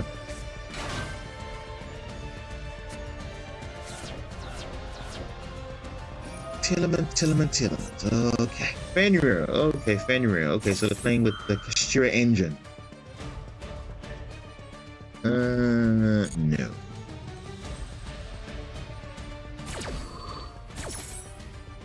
So here's the thing, right? We can literally put Kit Kalos in the spell and trap zone. How crazy is that? That is crazy.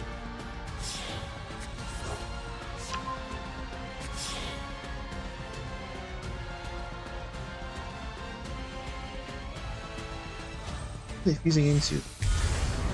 Kaleido. What? Huh? What?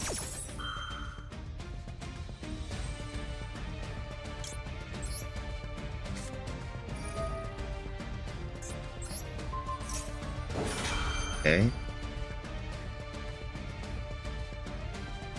You have it dodge and negates. Nope. Are we unaffected? The duelist next to tick gave me God. Yeah. I took a while for that message. Yeah. It's unfortunate because a lot of good cards we have to wait until it comes in Master Duel eventually. And that's gonna be way too late because by then you'd have heard it so many times that, oh, okay, it's a different format, and now you're playing old cards. So that's kind of the problem with, you know, the fact that we are so behind, because now we're getting the cards. Some people are getting cards now. We're gonna get them a year from now. Like for example, Purely, Super Heavy Samurai, you know, the new Synchron stuff. Like, it's just wait. Bring the main phase. You here.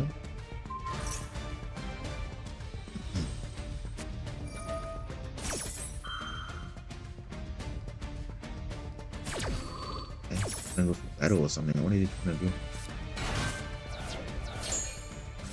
You already activated.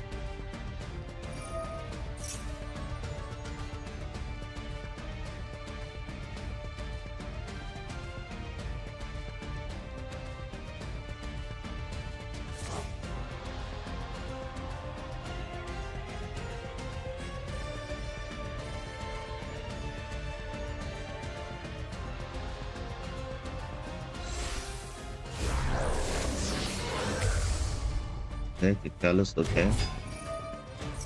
On add, so I don't know what you're trying to add. Underdrawn Lockbird. They send them early, okay.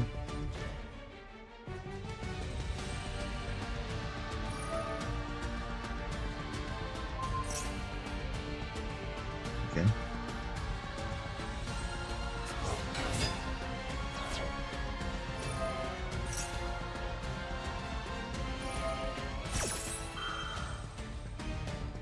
Okay.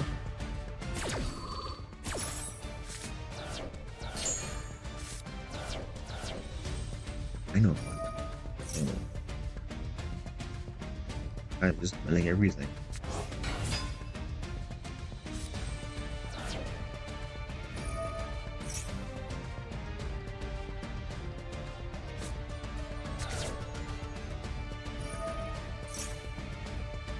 Well, worst case, if we do lose this card for some reason, it would go to the pendulum scale as a scale 10. Then we have the archers at the scale 1, so we can literally spam all these pendulum monsters. Which is ridiculous. If we do get to pendulum summon, but it doesn't look like they're going to give us a chance. If they wanted to.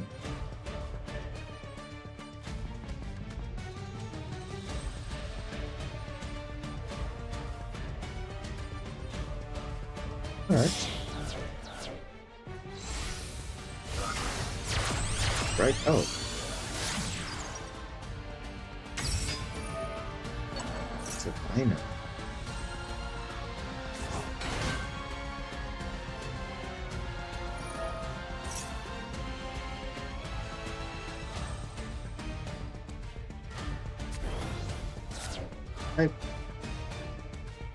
I don't want to be saying it, guys, but I feel like if you are playing pure Telements, I feel like you're not really enjoying the game, because we all know Telements is broken.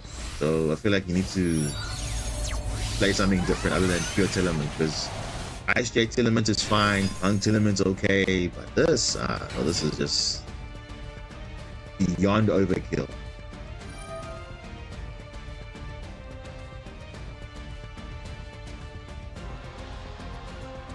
What are you gonna destroy?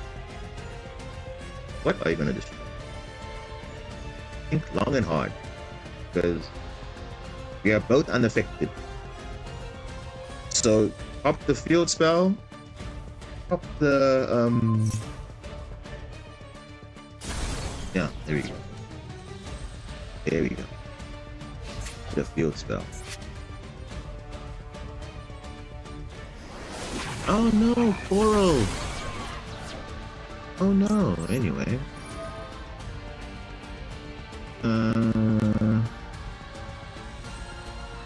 Have a name.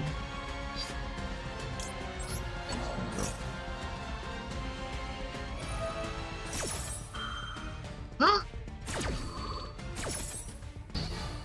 You gonna negate that? That's silly though. Dude, I'm so confused. Okay.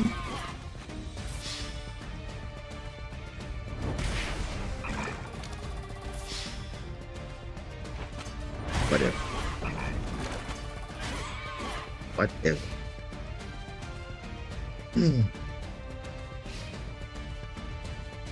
Okay.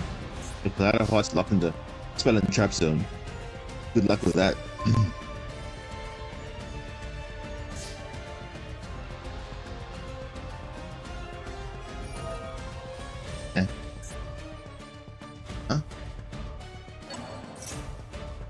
You're a Fenrir. Are you?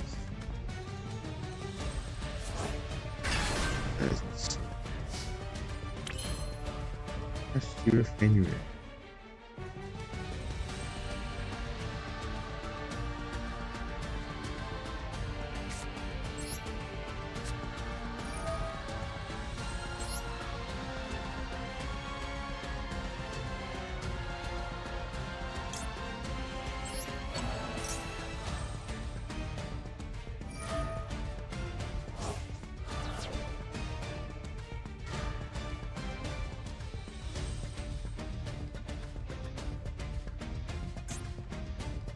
Tournaments is really boring because you're just running cards that don't even belong to your archetype.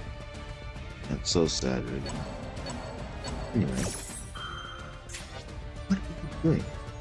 That's the name of Coral Seafood.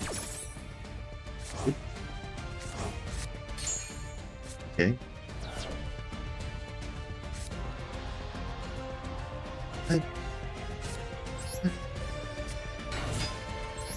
Huh?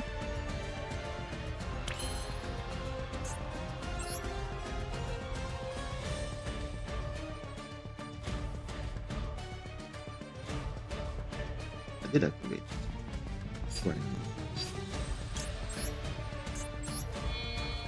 Get me back Spring Girl. Dude, like, just let me get back my Spring Girl. If you're gonna get this salty, just let me do it. Let's try this again.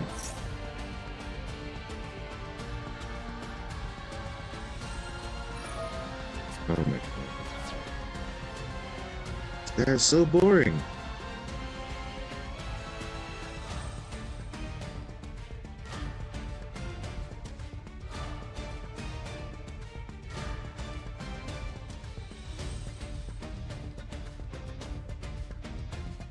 So boring.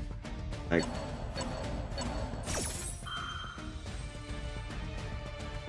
crap.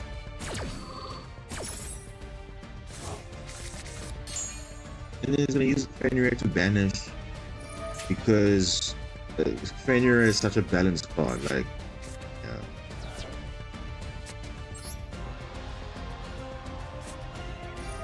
Pendulum Scale.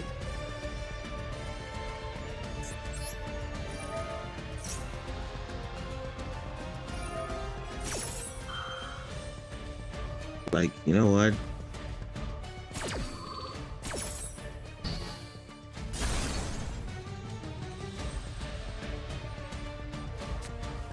Oh, there we go. There you go. Out of the zone. There we go.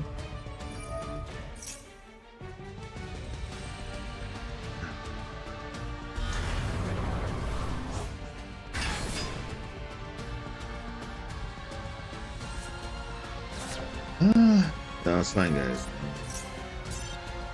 I'm not bothered to sit here and watch Tillman just mill the deck out because they're so good. There's so much skill in playing Telements, like pure Telements. So much skill. Yeah. Says a lot there. Oh. Yeah. Pure Telement because that's all these guys know how to play. And yeah, Fenrir is balanced. Okay.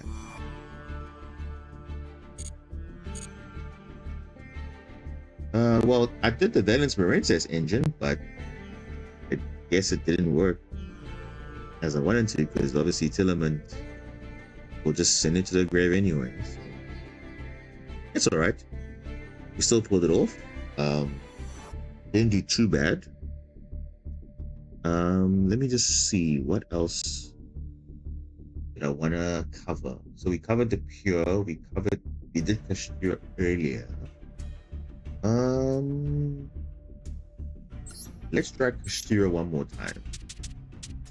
Where is Kashira? Kashira, there you are. Yeah, this one has got nothing. It's Marincess, but Kashira package. So the Kashira package is Kashira Ogre with Kashira preparation. Okay, so this is so bad. I'm gonna go to Diamond 4. You don't win this game? Come on, I think we can win this game. At least end off on a good note. Oh, beautiful. Beautiful. Excellent.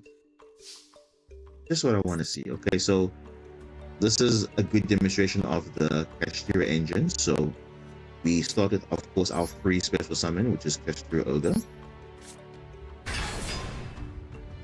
You have to deal with it now or get done.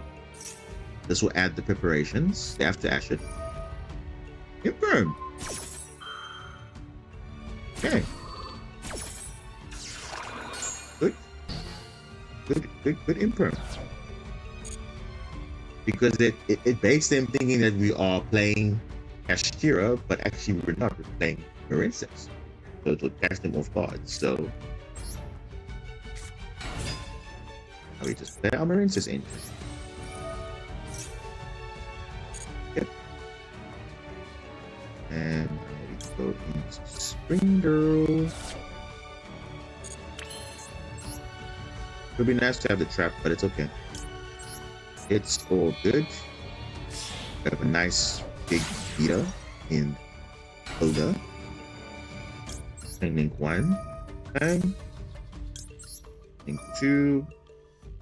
Add back spring.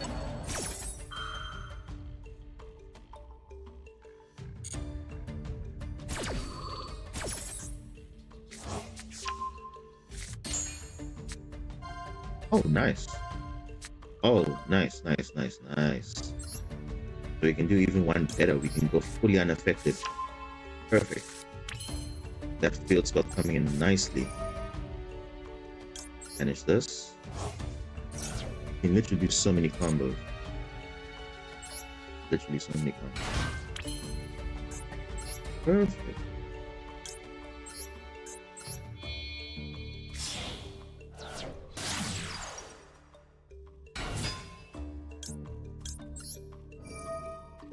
Let's see what we move first, and then we can decide whether we're gonna go Bubble Reef or we're gonna go into Unaffected Harbor. Let's see what. Oh, Seahorse. Okay, that's good. You search for the dive, yeah.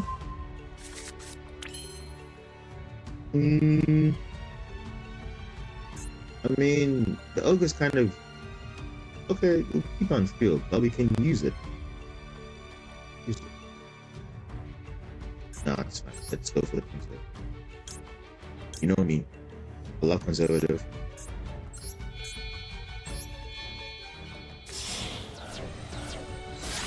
But I'm always thinking about the next turn. So if this is a safer play, it's fine. And we got ogre anyway to do some groundwork for us. So. Good.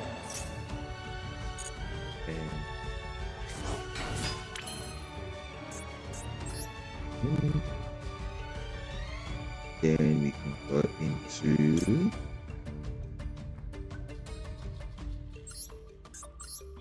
hit wave to make this.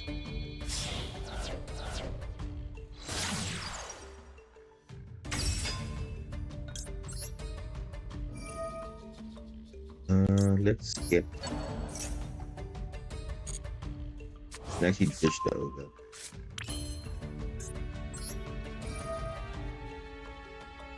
Ditch the ogre. We can this.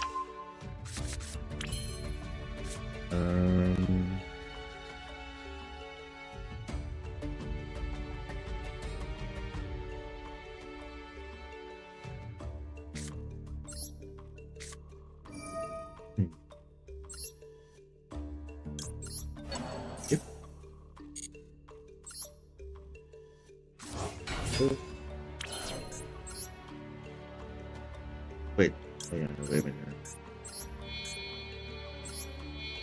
So, Bubble Reef, Wave, Necro. Good. We can banish the ogre that we have in our graveyard, which is free. Get it back with the prep. Pretty nice.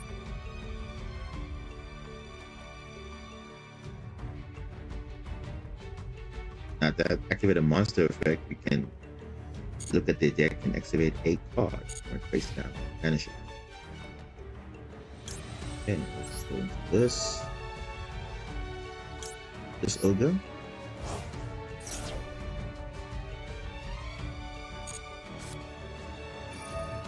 White Howling, okay, not bad, but more of a turn 2 card, a turn 1 card. Okay.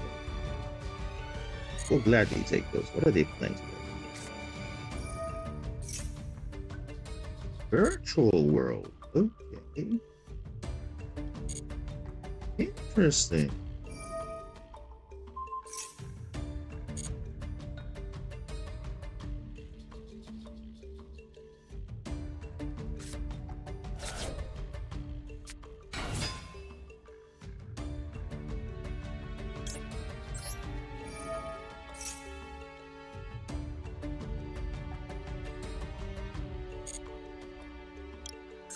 Let's see. Hmm. Hmm. Hmm.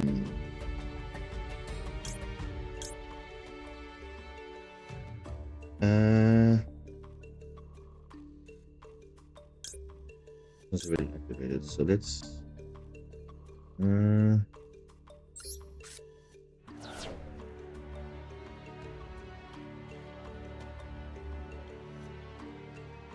Graveyard.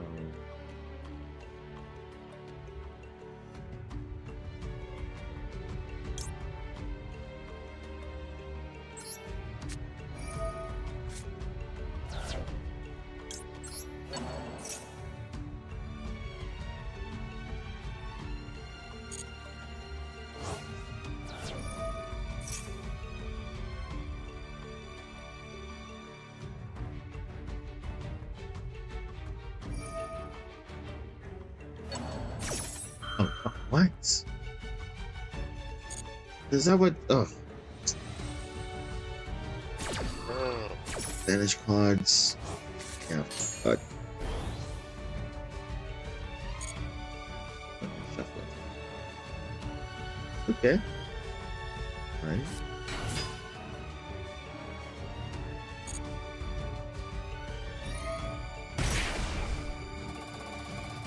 Almost summon. No. No fusioning for you.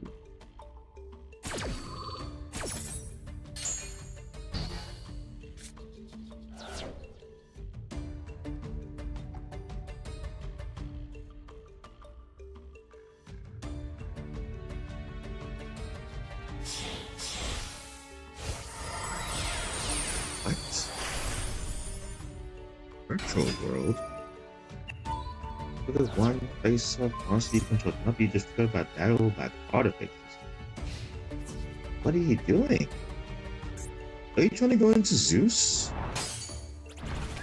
He's trying to go into Zeus. Well, it's not gonna work. Wow. This guy's trying to go into Zeus. Opponent, have you raided my card? I'm still on the field. Yep. Oh, that's classic Yu-Gi-Oh, eh? Classic Yu-Gi-Oh, when they don't read.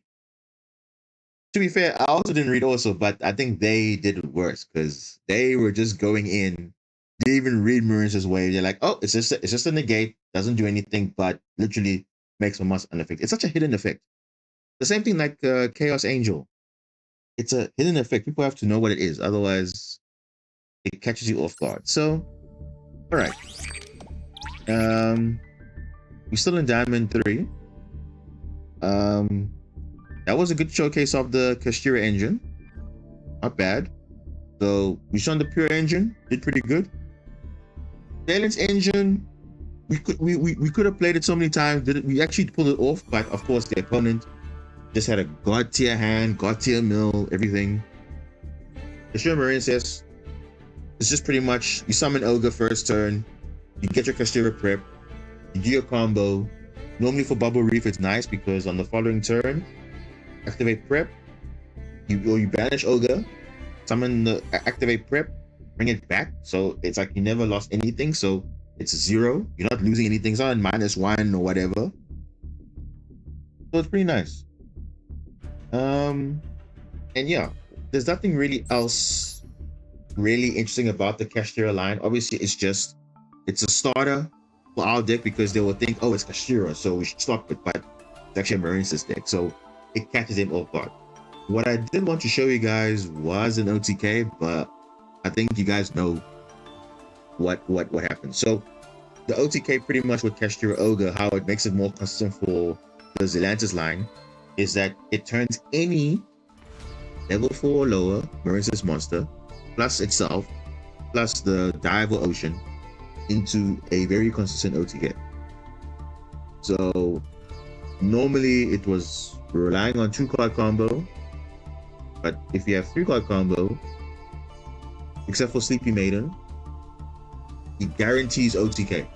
You either use it as part of the additional body on field for more damage, or you use it as part of the extension, especially for the ones like the Pascalis and the Seahorse that doesn't guarantee you max damage. So having the Kashira Ogre as an extra body facilitates the gap, because obviously your goal is to get Spring Girl,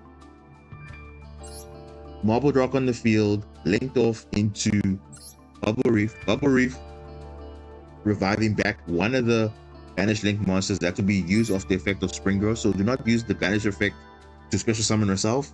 That would be the almost the second to last thing you do off the combo. Then Bubble Reef is the last thing you do, and then obviously Zelantis is Zelantis. Zelantis will just board wipe the field and pretty much go for game. So rearrange the monster zones, pop cards in the field, and that's pretty much it. But you see, sometimes you don't always get there, but there are variations of it. Right? That's what I'm saying. You have to know what are the lines that you have. So that's pretty much the Kashira line. It's literally just a free extender.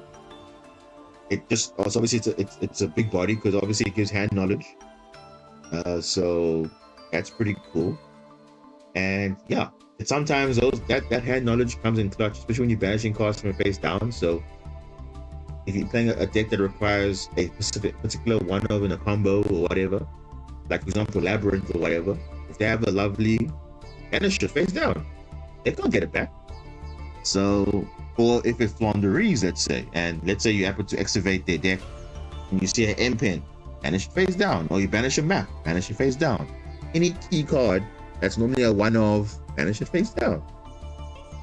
So that's why even now in this current meta now, if you're running Marincess and you're playing, let's say, one field spell, it's kind of risky because you have Rise Heart that's going to banish the top 3 cards of your deck face down. You have Fenrir, you have Ogre, you have Unicorn. Okay, Unicorn doesn't rip from face down from your deck, but rather from your extra deck. But there we kind of covered, because you do play multiple copies of each. But they don't know what actually to banish, because they would think, oh, Argonaut is your biggest problem, or your biggest is the biggest issue, so they're going to banish that. But actually, we don't need Argonaut all the time. As long as we have Zeal in our deck, we sort it.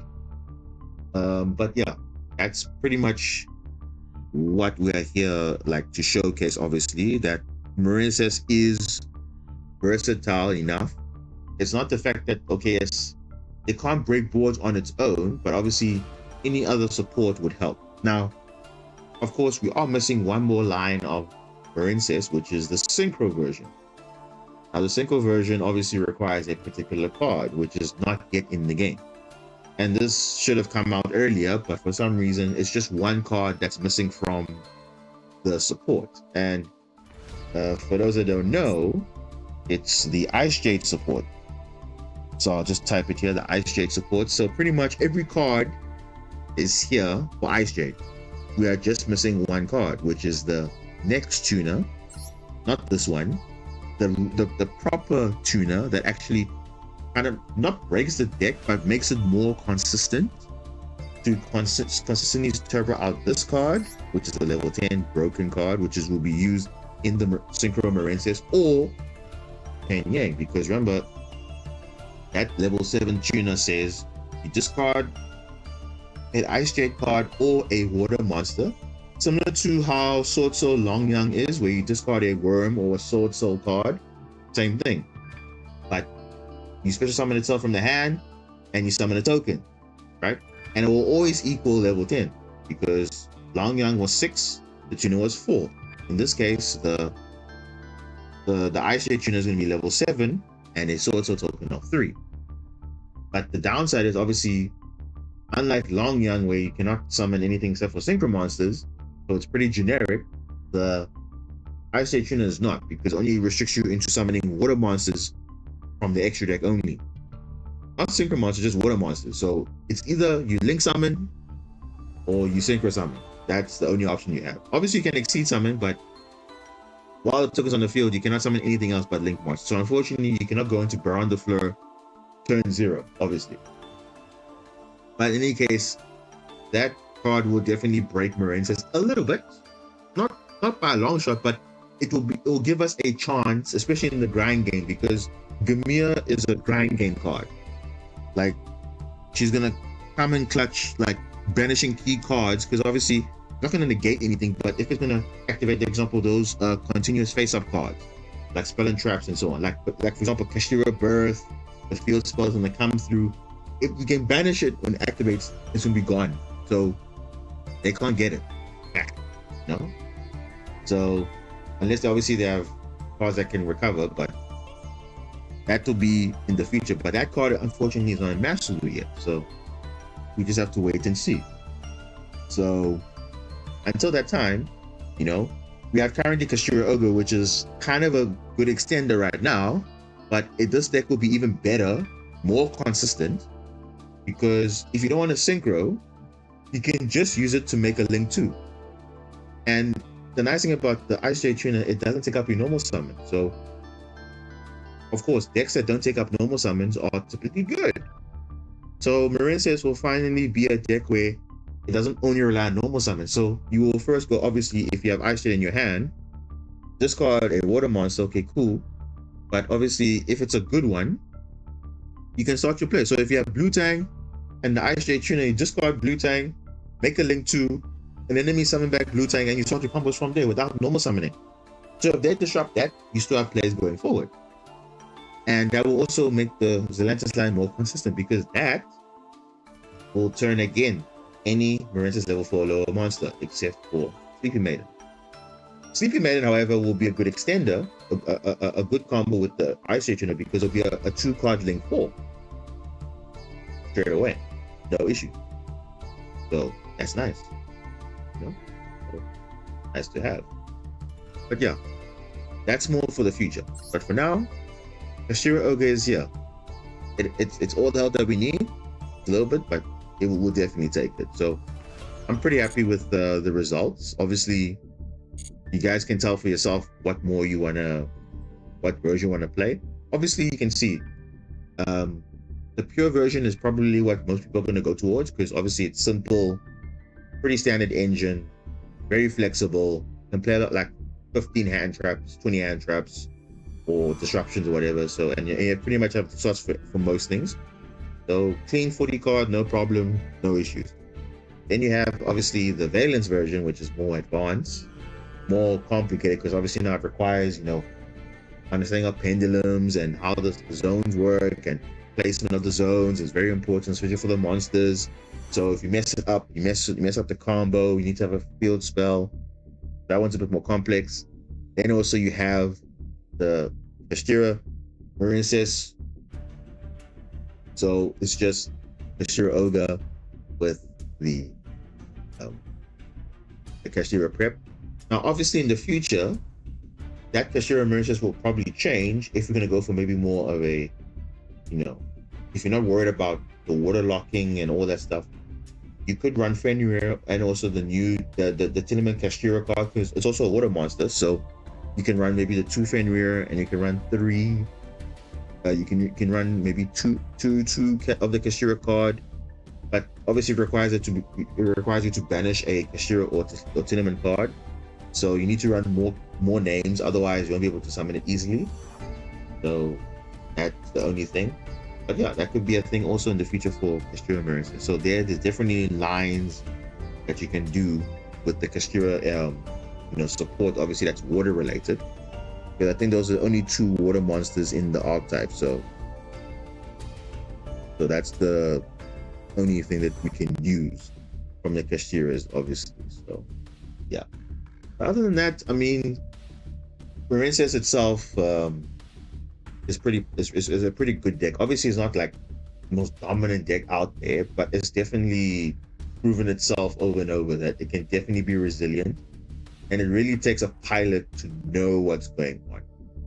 So even me, I'm still learning the deck as I'm playing, because it's not like, again, formats, like I told you, are different. Like in the OCG, TCG, Marincess is played differently compared to Master Duel, because obviously you don't have certain cards. So, and also we have best of 3. So obviously we can side out certain cards that we don't need for certain matchups, because we know what the opponents are going to be. Game 1, game 2, you know how to plan for it. Now here it's like, okay, it's an open book. You would think Argonaut's the best play, but it's actually not. Versus maybe Bubble Reef is the best play. So that's kind of the reality with Master Duel. It's the best of 1. So you need to make sure you come with your A game when you're piloting a particular deck. So the other ones that I used to play in the past, like you would have seen from the channel, for those that have been here for a long time, like those decks unfortunately have been power crept because of just the metagame. The metagame has changed so much where like either cards were banned or cards were limited, so consistency was like lacking. Like if any, and you know, when a deck lacks consistency, it doesn't hold up its own. At least Marincess to some extent has a bit of consistency, but not like 100% consistency, at least like 90% consistency. But obviously everyone's immune to bricking, so that's normal, luck of the draw. But Marincess is pretty consistent, fairly, you know. So it's not like, for example, Umi Control, where it lost so many consistency cards. Footage Burial Goods, like it just it's a terraforming, you know, like Phantasm Spiral, for example. That was also another Umi Control variant. The specifics basically died because terraforming was the main way to get the field spell. It wasn't like Umi Control Pure where the Kairushin can search it, you know. So that deck pretty much is not playable anymore because it lacks consistency. And you know, when you lose consistency, it's difficult to play. Like you see now, Kashira now is kind of suffering now because they don't have their consistency cards. And even the TCG, they also kind of brick. That's why they rely on things like Heart of Prosperity and so on, because they need consistency. But if you don't have those consistency cards, then your deck just becomes, okay, you're mixing it up with other things, and it still doesn't make it like top tier. But definitely it will be when we get that new consistency cards. Then Castillo is going to be crazy. But hopefully by then Marincess will also have the Ice Jet card that we can use to now synchro into Gamia, because imagine Light and Dark support got the Chaos Angel. Chaos Angel is good, right? It's definitely going to help a lot of decks that can make level 10s very easy, because it doesn't even require a tuner monster, which is just ridiculous. And also on top of that, it has broken effects depending whether it was light or dark. So it's pretty much a GG whoever uses it. And that's not even the only dragon that's going to come soon, or monster that's going to come soon. There's another monster that's going to come, Bestial Despatter, which is just ridiculous. That's also just going to boost up a lot of you know, dragon decks specifically because it's a dragon monster.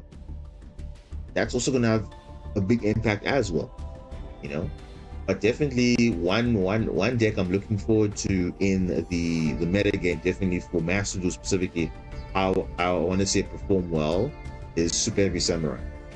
Now you would think, okay, but now why Super Heavy Samurai? Well, first of all, it's Earth Machine, and normally no one really cares about Earth Machine, like in general, right? Apart from like Ancient Gear, the Machina stuff, the Karakuri stuff.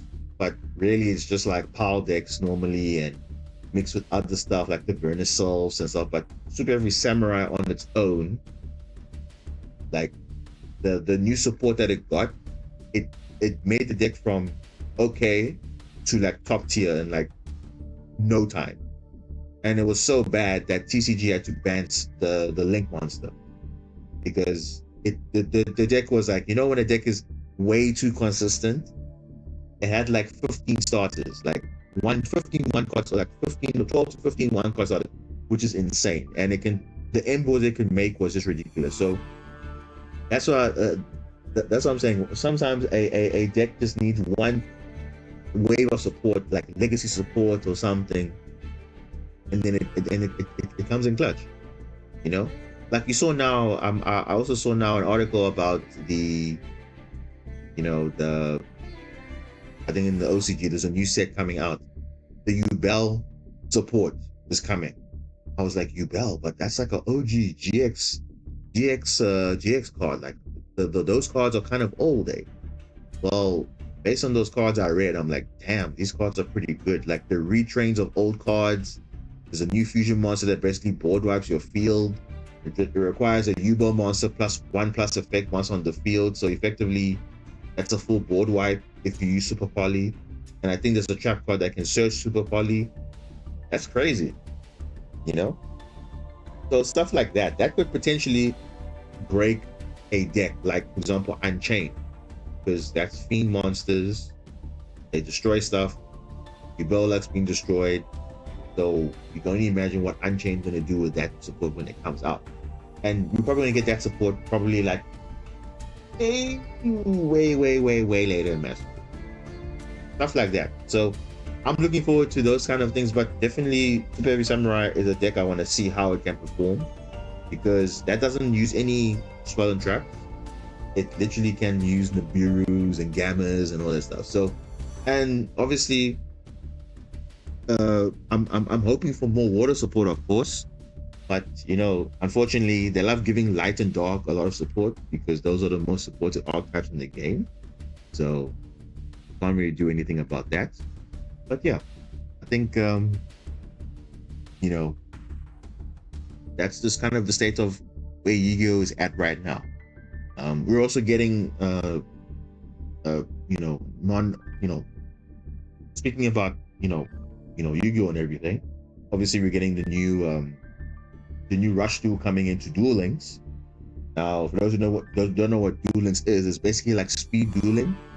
Where it's supposed to be a very simplified format. Like you see, like how here we have 40 card builds to 60 card builds. There it's 20 cards to 30 cards, 4,000 life points. The time is very short. The duels are very quick. 3 monster zones, 1 extra monster zone. Very, very straightforward. The rules are very simple. There's no main phase 2. There's no funny shenanigans. It's just a very straightforward game. However, that game has evolved since when I started playing it. Like I remember in the early days, 2016, 2017, that game was kind of like very basic, because obviously not all the cards were there. But of course, as Yu-Gi-Oh advances to modern times, it gets more complicated. So now, even now, Duel Links is almost like becoming like a Master Duel equivalent. Like it's just becoming way too complicated for a new player. Now they're incorporating a new a new style of dueling called Rush Duel, and that's like very simplified. Like that game state is so simple. Like it for a new player to understand simple mechanics, I think it's doing its job. But the problem is, it doesn't translate to what's actually happening in Duel Links. Because Duel Links is a very fast-paced game, and you can easily get lost in translation. So, but yeah, let me know if you guys want me to do some Duel Links as well, because I also do have a Duel Links account there. Got pretty good cards there. I did also hear from some people that Marincess might be coming to Duel Links, because I see Koro and enemies there, and I see Sea Horses there. So my guess is that Marincess at some point will come in Duel Links, and I think that would be interesting, because you know what they say, I've noticed some decks in Duel Links are crazy in Duel Links but not as good at Master Duel, and vice versa. Some decks are not good at Master Duel but are insane in Duel Links. And like I said, it's because the format is very different.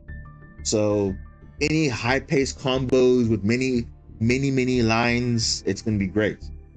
But obviously, we don't have like broken hand traps there, like Ash Blossom and Maxi and all those things, because imagine if Duel Links had Maxi and Ash Blossom. I mean, that would just be stupid, right? Like, people already are playing 20 cards.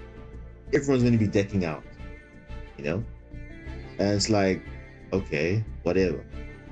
So that would be quite cool. I mean, so I'm definitely keeping an eye out for when the Marincess box or wherever that support comes into Duel Links. I'll definitely give it a go in Duel Links to play Marincess in Duel Links and try and reach ranks there. Because I know that game's going to be interesting because, of course, there's not 5 monster zones, there's 3. And there's 1 extra monster zone. So, of course, the arrows will, depend on how you link summon. So, especially for Marincess, they link summon with certain arrows pointing a certain way. So, it definitely will affect where you place your monsters and stuff. So, and obviously, you can't equip all 3 of your links because obviously you only have 3 spell and trap zone. So, instead of going with 4,000 attack, now you probably only have 3,000 attack, but you're still gonna have your wave, you're gonna have your dive, so the ratios are gonna be different. So yeah, interesting thought, guys. But yeah, I think that's just where Yu-Gi-Oh's headed towards. And yeah, I think the Duel Rush 2 is coming out September 28th in Duel Links, but obviously there'll still be Duelist content, so I'll definitely be on the lookout for that Marincess content, like I said. And I'll definitely give it a go because, of course, it's nice to try out different decks in different formats because I'm a person that like to try new things.